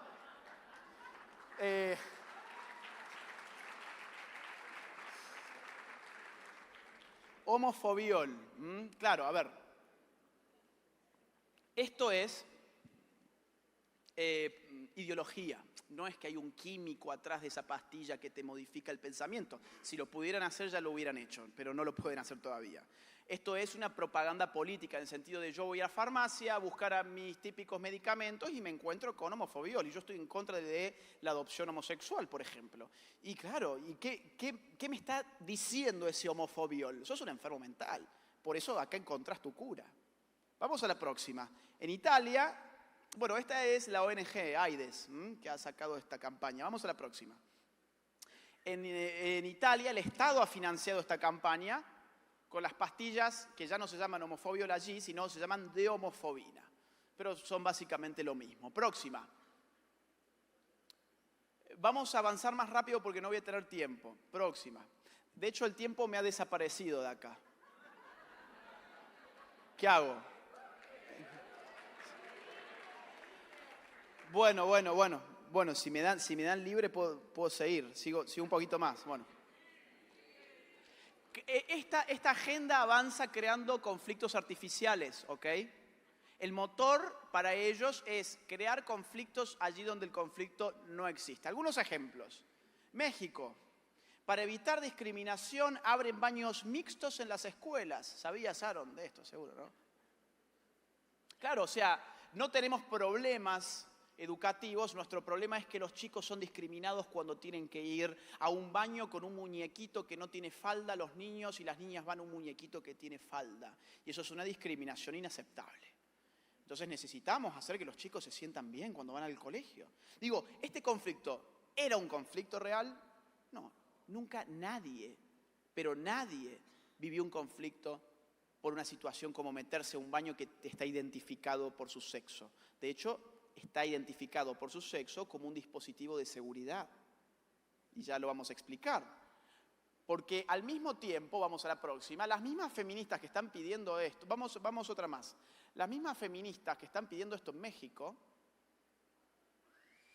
piden vagones exclusivos para mujeres en el metro. Fíjense ustedes la esquizofrenia, ¿no? O sea, en el metro queremos un vagón solo para mujeres porque el hombre es un machista, un sexista, un violador en potencia y seguro nos va a querer acosar. Ahora al baño queremos ir todos juntos y de la mano, ¿no? ¿Por qué no se les consulta nunca a las mujeres qué es lo que opinan sobre esto? Fíjense ustedes, ¿no? Los medios hablando en el nombre de las mujeres y las feministas que son minoría entre las mujeres. Argentina es el país más feminista de toda la región y se ha hecho una encuesta, por eso los datos importan, hay que generarlos. En Argentina, 7 de cada 10 mujeres no se asume feminista y sin embargo uno ve los medios de comunicación y nos da la impresión que el 100% de las mujeres argentinas son feministas. Porque yo estoy seguro que si se hiciera una encuesta para saber si a las mujeres les resulta atractiva la idea de meterse a un baño en el cual también se meten los hombres, estoy seguro que la respuesta aplastantemente mayoritaria sería no. Me gustaría que ustedes me digan, las mujeres del auditorio, ¿les gusta la idea de meterse a baño junto con hombres? ¿Y por qué nunca se les consulta? Y mejor dicho, ¿por qué ustedes dejan que ellas hablen por ustedes? Porque además de ser incómodo, supongo yo que es incómodo, para mí también como hombre sería incómodo. Además es peligroso. ¿Por qué razón? Porque si vos como mujer entrás en un baño que es para mujeres, porque tiene una simbología específica que te indica que es para mujeres, y detrás tuyo ves que se te mete un hombre, sabés que estás en una situación de riesgo. Que te podés, por ejemplo, encerrar en un cubículo, ponerle rápido el seguro, llamar a la policía. Por ejemplo, podés gritar. Por ejemplo, si tenés un gas pimienta, que sería algo fantástico, se lo echás en la cara. Pero si el baño es mixto, vos no sabés en qué momento estás en una situación de riesgo o no. Y es una invitación a generar esas situaciones de riesgo en el nombre del feminismo y de la liberación de la mujer. Vamos a la próxima, por favor. De hecho, ha pasado. Bueno, fíjense, más sobre conflictos artificiales. Este caso me parece buenísimo. Ciudad de México ha tenido una manifestación feminista que reventó un montón de edificios públicos, privados, autos. Y ustedes sabrán que mujeres del estado de Guerrero, feministas ellas, fueron a acompañar la marcha feminista y viajaron desde Guerrero hasta Ciudad de México. ¿Cuánto tiempo hay desde una a otra? 4 o 5 horas manejando estas mujeres para llegar a apoyar la marcha feminista en este camioncito que ustedes ven. La cuestión es que la marcha fue tan violenta que las propias feministas les reventaron el camión a las propias feministas de Guerrero. Y entonces me van a hacer que me ría yo, no sean malos. Claro, y bueno, fíjense las caruchas acá, las caras, ¿no? Están todas consternadas sobre su propio camión que ha sido pintado, asesinos, cerdos, no sé, peores creo que dice ahí, anarquía, el símbolo feminista, no sé, cosas del aborto. Les reventaron el camión. Ahora, vamos a la próxima. Afortunadamente, había hombres muy bien dispuestos para arreglarle el camión. Ahora, digamos, los hombres finalmente fueron los que salvaron la situación en la medida en que pudieron arreglar el camión para que se volvieran. Ahora, fíjense, el conflicto artificial, ¿no? Porque estas mujeres marchaban con una consigna, y esa consigna era: los hombres son una basura. Así, como un conjunto, como una totalidad, ¿no? Una totalización de lo masculino, todo es una basura, y después recurriendo a estos pobres tipos tirados en el suelo, cambiándoles las llantas. Vamos a la próxima. Vamos al tercer nivel, el último nivel. Esta es la última parte, no se desesperen. Fuerzas internacionales. Vamos a la próxima. Acá hay intereses demográficos. La ideología de género es un dispositivo de control natal en un mundo que se supone superpoblado, donde la población es sinónimo de poder o de riesgo para otros países. Hay intereses geopolíticos y hay un narcisismo constructivista. No voy a hablar en detalle sobre estos puntos porque se me iría mucho el tema. Vamos a ir a la próxima. Vamos a ver el tema natal. Vamos más, porque no me va a dar tiempo. Margaret Sanger, vamos más. Más.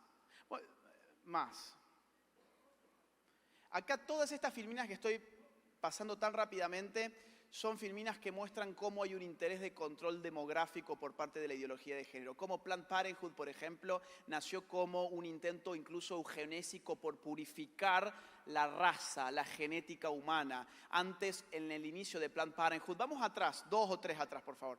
En el inicio de Planned Parenthood, que esta fue la fundadora, una feminista, otra más hacia atrás, otra más atrás, a ver. Adelante. Ahí vamos a dejarlo. No se hablaba sobre el tema de la liberación de la mujer, los derechos sexuales. Se hablaba del aborto como una cuestión eugenésica. ¿Qué significa eugenésico? Significa un intento para mejorar, entre comillas, la genética. Fíjense lo que esta feminista, que fue la fundadora de Planned Parenthood, decía en sus escritos. El control de natalidad es nada más ni nada menos que una ayuda para aligerar en algo el problema de los menos aptos y evitar su descendencia. Suena nazi, ¿no? Si hemos de hacer progresos raciales, este avance para la mujer debe preceder a la maternidad de cada una de ellas. Entonces, y solo entonces, puede que la madre deje de ser una incubadora y se convierta en una madre de hecho. Entonces, solo ella podría transmitir a sus hijos e hijas las cualidades que hacen fuertes a los individuos y, de manera colectiva, una mejor raza. Esto podría haber salido de Mi lucha de Adolfo Hitler, Y sin embargo surge de una de las feministas más afamadas y más reivindicadas por el movimiento feminista, que fue nada más y nada menos que la fundadora de Planned Parenthood. Vamos a la próxima. Su frase estelar era: más niños de los capacitados, menos de los incapacitados. Y cuando uno ve qué pasa, por ejemplo, con los niños con síndrome de Down, en los países donde el aborto más ha avanzado, vamos a encontrarnos que no existen. No existen, ¿por qué? Porque se los mata antes de que nazcan. Vamos a la próxima. Vamos más. Rockefeller está metido. Más porque no me da el tiempo de verdad. Más. Fíjense. Lyndon Johnson, $5 invertidos. Él estuvo como presidente de los Estados Unidos. O sea, él fue uno de los presidentes de los Estados Unidos durante los 70. $5 invertidos en control natal equivalen a $100 invertidos en crecimiento económico. Vamos a la próxima. Vamos a la... el rápido, vamos atrás, por favor. Atrás. Este señor presidió el Banco Mundial, McNamara, que en el 68 al asumir dijo: el rápido crecimiento demográfico es una de las mayores barreras que obstaculizan el crecimiento económico y el bienestar social de nuestros Estados miembros, que necesitamos hacer una ingeniería demográfica para que no crezca la cantidad de personas que tenemos en este mundo, para poder vivir con más riqueza los que ya estamos. Vamos a la próxima. Vamos a la próxima, no voy a tener tiempo. En el 74 aparece el informe Kissinger, les recomiendo estudiar un poco sobre esto. Es muy interesante porque, en resumidas cuentas, esto fue un informe clasificado para Nixon, para el jefe de la CIA y para el jefe de la AID, USAID en español, donde Kissinger le dice a Nixon: acá hay un problema de seguridad internacional con el crecimiento demográfico de los países del tercer mundo. Más gente en el tercer mundo significa más peligro migratorio hacia los países ricos, significa más contaminación y significa más explotación de los recursos naturales. ¿Qué tiene que hacer Estados Unidos? Bueno, tiene que bajar estas políticas que hoy llamamos de género para controlar esa demografía en el mundo. La ideología de género viene teorizada por la izquierda, pero hay un poder internacional que no es ideológico, sino estrictamente pragmático, que está buscando un control demográfico a partir de la cuestión aborto, feminismo, LGBT, etc. Y todo esto es información que hoy es pública porque se desclasificó en los 90 el informe Kissinger. Vamos a la próxima. Vamos más. Acá están todas las citas, que no importa. Fíjense cómo los organismos internacionales se meten en nuestros países. El año pasado, en el marco de la lucha contra el aborto en la Argentina, la ONU le pidió a la Argentina que se legalizara el aborto en mi país. Cuando uno habla de democracia está hablando del gobierno del pueblo, ¿no? Demos es pueblo en griego, kratia es poder. El poder lo tiene el pueblo. Yo pregunto, ¿la ONU es el pueblo de Argentina? ¿La ONU es el pueblo del Perú, por ejemplo? ¿La ONU es el pueblo de México? No. Ni siquiera sabemos quiénes están en la ONU, seamos sinceros. No nos representan, no los elegimos, no son ni siquiera connacionales. Son burócratas internacionales al servicio de una agenda específica que están queriendo marcar la manera en que nuestros estados, que hace rato han dejado de ser soberanos y democráticos, tienen que conducirse. Vamos a la próxima. Es un atentado directo contra nuestra soberanía nacional. Cuando se rechazó afortunadamente el año pasado el aborto en la Argentina, expertas de la ONU salieron con un comunicado público a decir que lamentaban que se haya perdido esta oportunidad y que había que revisar la situación, etc. Próxima. Fíjense, la Corte Interamericana de los Derechos Humanos, ubican. Corte Interamericana de los Derechos Humanos es la Corte de la OEA, la Organización de Estados Americanos. En el año 2018, en una opinión consultiva para Costa Rica, le pide a todos los estados miembros, que son alrededor de 30, que legalicen matrimonio homosexual, adopción homosexual y leyes de identidad de género. ¿Ustedes saben cuántos jueces integran la Corte Interamericana? ¿Alguien sabe? 7. 7 individuos diciéndole a prácticamente 30 estados supuestamente soberanos que tienen que legislar en materia de género. Esto es democracia en absoluto, esto es tiranía internacional. Vamos a la próxima. Financiamiento. Esos fueron algunos ejemplos, ¿eh? Hay cientos de ejemplos, pero traigo porque si no el tiempo es tirano, ¿no? Financiamiento. Vamos a ver cómo se financia esto. Planned Parenthood, hemos hablado algo de esto. La IPPF. Vamos a la próxima. Fíjense, la IPPF tiene 46.000 clínicas abortistas en el mundo. ¿Saben cuántos McDonald's hay en el mundo? 33.900 McDonald's hay en el mundo. Clínicas abortistas de Planned Parenthood, más de 46.000. Y nos quieren hacer creer que el aborto es gratuito. Y nos quieren hacer creer que el aborto es algo que no deja dinero. El aborto es un negocio multimillonario. Es el negocio de la muerte, es la industria de la muerte, que tiene un favor, que es que se vende como gratuito. ¿Por qué? Porque al legalizarse, doblemente negocio es. Porque los individuos privados ni siquiera lo están pagando los estados. Ni siquiera van a competir al mercado por matar niños. Los estados ya le están pagando con los impuestos de los ciudadanos la matanza sistemática y el genocidio infantil. Vamos a la próxima. ¿Cuánto cuesta un aborto? Digo, ya que hablamos sobre la gratuidad. Esto te lo dice Planned Parenthood en su propia página. Fíjense, un aborto en el primer trimestre puede costar hasta $1.500. En el primer trimestre, luego más, ¿eh? No es una Big Mac, no es una cajita feliz de McDonald's. Cuesta y lo paga el Estado. Vamos a la próxima. Vamos a la próxima. Acá tenemos... Bueno, en Argentina se invirtieron $5 millones. Vamos atrás. En México, por ejemplo, donde la cosa está muy fuerte en este momento, la Fundación Mexicana para la Planeación Familiar recibió en el año 2016 más de $2.300.000. Aquí en Perú hay también, que está PromSex, ¿no? PromSex recibe de Planned Parenthood. Hay varias ONGs que están recibiendo mucho dinero de Planned Parenthood. Vamos a la próxima. Próxima.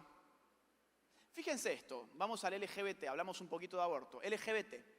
La Fundación LGBTQ Issues tiene su página web que es lgbtfund.org.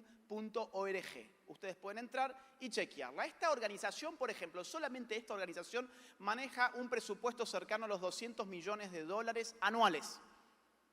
200 millones de dólares anuales para una fundación LGBT. Vamos a la próxima. Esta misma fundación LGBT en su página web ofrece un trabajo de investigación sobre los recursos globales del LGBT en el mundo para el periodo 2015-2016. Es decir, ellos mismos han dicho cuánta plata ha manejado el LGBT en el mundo. Fíjense los números, próxima. Los números del LGBT entre el año 2013 y el año 2016, más de 950 millones de dólares. Sigamos el rastro del dinero para entender por qué estamos donde estamos. Estas cosas no son gratuitas, estas cosas se financian y se financian muy bien. Próxima. Ya me falta poco, ¿eh? Fíjense, acá este mismo informe nos brinda detalladamente quiénes están financiando al LGBT. Es decir, los propios LGBT están diciendo quién los están financiando. Arcus Foundation, Ford Foundation, Open Society Foundation. ¿Saben de quién es Open Society? George Soros.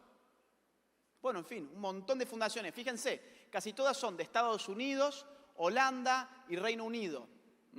Próxima. Gobiernos están financiando el LGBT. Acá hay un top 10 de los gobiernos que más financian el LGBT. En ese periodo, fíjense las sumas de dinero. Holanda, Suecia, Estados Unidos, Bélgica, Dinamarca, el Banco Mundial, Noruega, Finlandia, Canadá. Próxima. Próxima. Próxima. Fíjense, ¿se acuerdan que hablábamos de la Corte Interamericana de los Derechos Humanos? ¿Por qué la Corte Interamericana va a favor del LGBT, el género y todas estas cuestiones? Bueno, veamos quién la financia, ¿quieren? Esto es información pública de la propia Corte. ¿Qué vamos a encontrar acá? Fíjense, Alemania, España, Francia, Irlanda, Italia, Luxemburgo, Países Bajos, Suecia, Suiza, Unión Europea, financiando una Corte que es nuestra. Instituciones, Freedom House, Arcus. Arcus estaba en el puesto número 1 de las instituciones internacionales que financiaban al LGBT, ¿se acuerdan? Bueno, Arcus financia nuestra propia corte. Google, Fundación Ford, Naciones Unidas. El extranjero financia más nuestras cortes que nuestros propios países. Vamos a la próxima. ¿Cómo entonces van a ir de otra forma? Vamos a la próxima, por favor. Atrás. Nuestros propios países, la Corte solamente la financian en un 20%. Los países de América financian a la Corte Interamericana solamente con un 20%. El resto viene de otros lugares que tendrán sus intereses. Próxima. Open Society de George Soros. Financia el LGBT, el feminismo, etc. Vamos a la próxima. Vamos a ver con cuánto. Próxima. En los últimos 30 años, con más de 15 billones de dólares. ¿Qué son 15 billones? 15 mil millones de dólares. 15 y póngale 9 ceros. En 30 años. ¿A dónde ha ido estos 15 mil millones de dólares? Vamos a la próxima. Ellos mismos lo dicen. Esto no son teorías de la conspiración. Esto es estudiar 5 minutos los reportes financieros. ¿Dónde va? Fíjense. Periodismo. Justicia. Información digital. Derechos humanos. Educación, alta educación, nuestras universidades. Gobierno, antidiscriminación, democracia. ¿Qué es esto? ¿Están financiando a quién? ¿A los medios? ¿A las universidades? ¿A los políticos? ¿A nuestros estados? Eso nos están diciendo, en sus propios reportes financieros. Vamos a las próximas. Warren Buffett dona más de 1.200 millones de dólares a la industria del aborto. Próxima. La fundación de Bill y Melinda Gates también está financiando todo lo que políticamente correcto se le llama la planificación familiar, que no es otra cosa que el aborto. Vamos a la próxima. Fíjense esto, qué interesante. La Ford Foundation financia la Universidad de Columbia con más de 27 millones de dólares, según sus propios reportes. Vamos a la próxima. La Universidad de Columbia está financiando a su vez con ese dinero a Transnacionales de la Fe. No sé si saben lo que es. Transnacionales de la Fe es un proyecto periodístico para América Latina para atacar directamente a las iglesias evangélicas. Financiado por la Universidad de Columbia, que es financiado por la Fundación Ford. ¿Desde cuándo? Desde que Bolsonaro ganó. Por eso la política importa. Y ellos saben que importa. Por eso cuando la política empezamos a controlarla nosotros, aparecen estas cosas. Vamos a la próxima. ¿Quiénes forman parte de todo esto? Bueno, por ejemplo, El Tiempo en Colombia, El Faro en El Salvador, Univisión en los Estados Unidos, Honduras. Bueno, aquí, ¿quién? La República. La República está recibiendo dinero de la Universidad de Columbia, que recibe dinero de la Fundación Ford para este tipo de proyectos, cuyo objetivo es atacarlos a ustedes. Próxima. A los católicos, Católicas por el Derecho a Decidir. ¿Conocen esta ONG? Es brillante, políticamente es brillante. Porque ¿qué le está diciendo a la mujer católica? Podés seguir siendo católica y estar a favor del aborto, porque hay católicas que están por el derecho a decidir qué abortar. Y Católicas por el Derecho a Decidir, vamos a la próxima, está financiada por la Fundación Ford con más de $3.600.000. También está financiada por Planned Parenthood y por la Fundación de Bill y Melinda Gates. Vamos a la próxima. Trudeau, el presidente de Canadá, avisó en junio de este año que Canadá por año va a donar $1.400 millones para las causas del género. Por año. $1.400 millones para las causas vinculadas con el género por año. Vamos a la próxima. Entonces, ¿qué podemos hacer nosotros frente a esto? Y con esto cierro, ¿eh? Próxima. Ya hemos dicho en batalla cultural, ahora en batalla política. Formación política. ¿Qué significa formación política? Básicamente aprender cómo se juega ese juego que llamamos política. ¿Queremos jugar al ajedrez y ganar al ajedrez? ¿Qué necesitamos primero que nada? Saber cómo se juega el ajedrez. Si yo no sé cómo se mueve el caballo, el alfil, la torre, no puedo ni siquiera pensar en que puedo llegar a ganar alguna vez el ajedrez. El primer paso es aprender a jugar a la política, aprender la lógica de la política. Por eso necesitamos, y esto es una opinión mía, digamos, no quiero involucrar en esto a nadie, pero yo creo que las iglesias tienen que tener un rol formativo político, además de religioso, para sus fieles.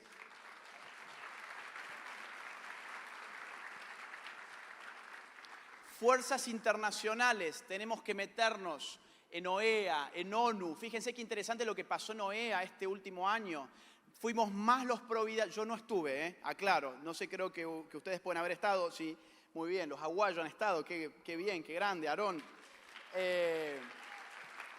Ustedes pueden decirlo mucho mejor que yo. A mí me lo han contado. Yo hablo por fuentes, nada más.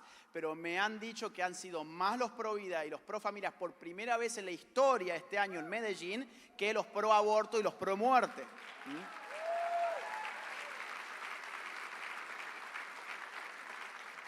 Esto es súper interesante. Esta es la última placa, ya mismo cierro. Financiamiento. Buscar empresarios pro vida. Estas cosas necesitan financiarse. No podemos estar con cosas mediocres. Por ejemplo, el congreso que hemos tenido acá es una cosa de lujo. Es algo fantástico. Todo lo que nosotros tenemos que hacer tiene que ser grande, de calidad, atraer a la gente. Y para eso hace falta empresarios que ayuden.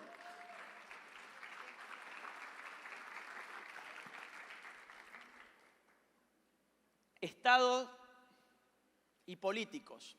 Hay que pedir audiencias con los políticos. Hay que asediarlos con mensajes públicos y privados. Enviarles cartas, enviarles mails. Atormentarlos por Twitter, por Facebook. Seguirles el paso. Saber quiénes son, quiénes están con nosotros, quiénes están en contra de nosotros, quiénes están en el medio, quiénes no tienen todavía una posición clara. Tenemos una labor específica para con cada uno de ellos y hay que hacerlo de forma articulada y organizada. Compromiso militante.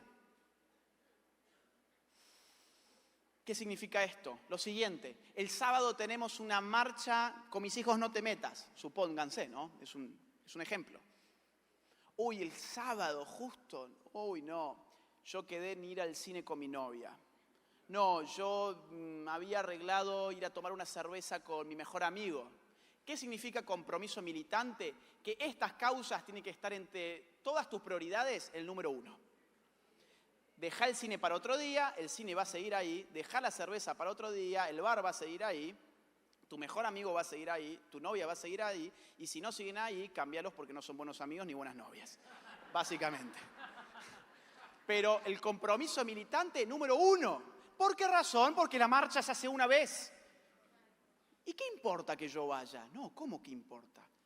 Si la fuerza que nosotros tenemos ya hemos visto dónde no está. No tenemos dinero, no tenemos organizaciones internacionales de nuestro lado, no tenemos estas grandes ONG, no tenemos medios tradicionales, no tenemos las universidades, no tenemos la farándula, no tenemos los colegios. ¿Qué tenemos? Algo que se llama cuerpo. ¿Y qué es el cuerpo para la política? A ver quién me lo dice. Votos. ¿Cuánto vale un cuerpo en la política? Un voto. Pregunta clave ahora, a ver. ¿Un voto puede cambiar una elección? Se los dije. No. Por eso hace falta formación política. No. ¿Cuántos peruanos votan en una elección? 24 millones. ¿Cuánto vale su voto individual? 1 dividido 24 millones. ¿Vale algo eso? Simbólicamente. Obviamente el acto democrático a todos nos gusta y debemos hacerlo como ciudadanos. Pero nuestro voto individual no va a cambiar nada. El resultado, si no voy va a ser el mismo. Hay que ir, evidentemente. Pero el peso del voto no se da a nivel individual. El peso del voto se da a nivel colectivo. Los votos tienen que ser articulados en un proyecto claro, conciso, con fuerza, que le exprese al político por dónde pasa la opinión pública, porque si no el político se rige por la opinión publicada, que es la que distorsiona la percepción sobre dónde están las mayorías y las minorías. ¿Y qué busca un político para ganar ese juego que se llama la política electoral? Votos. Un voto es un gol. ¿Y nosotros tenemos votos para ofrecer? Si no tenemos. El problema es que no los mostramos. ¿Qué hacemos en las marchas? Mostramos nuestro poder político. Y nuestro poder político es una función de la cantidad de gente que podemos poner en la marcha. Y nuestra marcha tiene que ser política. Y ser política no significa que me tengo que ir a alistar a un partido político, afiliar. Significa que mi consigna debe ser dirigida al político, al Estado. No podemos simplemente salir a celebrar la vida.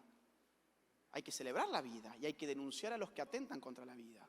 Y hay que decirle al político claramente, con aborto no te voto, por ejemplo, entre otras cosas.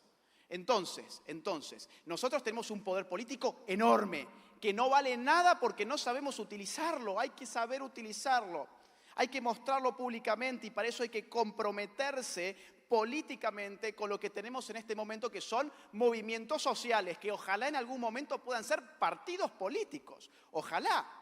¿Para qué? Para impactar en la opinión pública, que es aquello en lo cual los políticos se fijan a la hora de elaborar sus propuestas y sus discursos. Un político que va contra la opinión pública es un político que no sabe jugar a la política. Si nosotros no marcamos la cancha de la opinión pública en las calles, que es donde la opinión se resuelve, no acá adentro, en las calles, si nosotros no marcamos, la va a marcar la República con el dinero de la Fundación Ford. Les agradezco muchísimo el tiempo, los dejo libres, espero que haya servido esto.